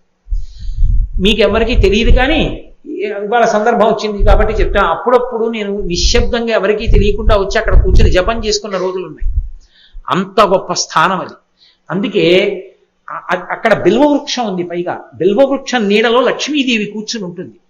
అందుకే రేపటి నుంచి ఒక ప్రత్యేకమైన అవకాశాన్ని కల్పిస్తున్నాం. అక్షయ తృతీయ కనుక రేపటి రోజున 6:30 రెండో మూడో జంటలు, ఇప్పటికే వాళ్ళ పేర్లు ఇచ్చారు, రెండో మూడో జంటలు రేపు సత్యనారాయణ వ్రతం చేసుకుంటాయి. వాళ్ళు వ్రతం చేసుకుంటున్నారు అనుకోకండి, మనం ఆ వ్రతం చూసి ప్రసాదం తీసుకున్నా చాలు, భగవన్నామని చెప్పినా చాలు. రేపు శంకరాచార్యుల వారికి అభిషేకం ఈ కింద ఉండదు. రేపు అక్షయ తృతీయ కనుక దేవాలయానికి అంతటికీ కూడా సార్వభౌముడు, పరిపాలకుడు అయ్యప్ప స్వామి. కాబట్టి రేపు ఆయనకి అభిషేకం జరుగుతుండగా మనం చూశామనుకోండి, గురువు గారికి అభిషేకం జరుగుతుండగా జన్మాంతరముల యందు ఏ ఉద్వేగం లేకుండా హాయిగా చల్లగా ఉంటాం. అభిషేకం మనం చల్లగా ఉండేట్టు చేస్తుంది. మీరు చూడండి, చల్లగా ఉండాలిరా 10 కాలాలంటారు. అందుకే దేనికైనా అభిషేకమే విరుగుడు. అందుకే రేపు ఉదయం 7 గంటలకి శంకరాచార్యుల వారికి, అయ్యప్ప స్వామికి ఏకకాలంలో అభిషేకం జరుగుతుంది. 8:30 నుంచి బ్రాహ్మణులు దానం తీసుకుంటారు. ఈలోగా వెనక సత్యనారాయణ వ్రతం జరుగుతుంటుంది. 6:30కి ఇక్కడ గోపూజ జరుగుతుంది. రేపు సాయంకాలం 2 అద్భుతాలు జరుగుతాయి. ఒకటి, ఈ దేవస్థానానికి ఆస్థాన గాయని అయినటువంటి శ్రీమతి పెద్దాడ సూర్యకుమారి గారు శంకరాచార్యుల వారు చేసినటువంటి స్తోత్రాల్ని తీసుకుని గురువష్టకం దగ్గర నుంచి తోటకాష్టకం వరకు మధ్యలో కొన్ని ప్రధానమైనటువంటి స్తోత్రాల్ని శంకరాచార్య స్తోత్ర కదంబము అన్న పేరుతో అద్భుతంగా గంధర్వగానం చేశారు. అన్నపూర్ణాష్టకం అన్నిటినీ కలిపి ఆ క్యాసెట్ ని ఒక్కసారి లాంఛనప్రాయంగా ఇక్కడ రిలీజ్ చేస్తాం. అలాగే రేపు అక్షయ తృతీయ, మంగళప్రదమైన విషయాన్ని రేపు చూడాలి. చూస్తే అక్షయం, ఎన్ని జన్మలకి సంతోషంగా ఉంటారు. అంత గొప్ప దర్శనం ఏమిటై ఉంటుంది అంటే, రేపటి రోజున మనం తోటకాష్టకం చేసి శంకరాచార్యుల వారితో వెడుతుంటే మీరు ఇప్పటి వరకు ఈ గుడిని కట్టిన తర్వాత ఎన్నడూ చూడని రీతిలో కనపడుతుంది మీకు ఈ గుడి. రేపటి రోజున ఈ కరెంటు దీపాలన్నీ ఆఫ్ చేసి కొన్ని వేల దీపాలు వెలుగుతాయి దేవాలయం అంతటా. మొత్తం దేవాలయం గోడలు ప్రాకారాలు అన్నిటి మీద కొన్ని వేల దీపాలు వెలుగుతాయి ఏకకాలంలో. అన్ని లైట్లు ఆర్పేస్తారు. మీరు ఎక్కడికి వెళ్ళి చూడండి, ఇన్ని దీపాల మధ్యలో ఆ దేవాలయం ప్రకాశిస్తూ కనపడుతుంది.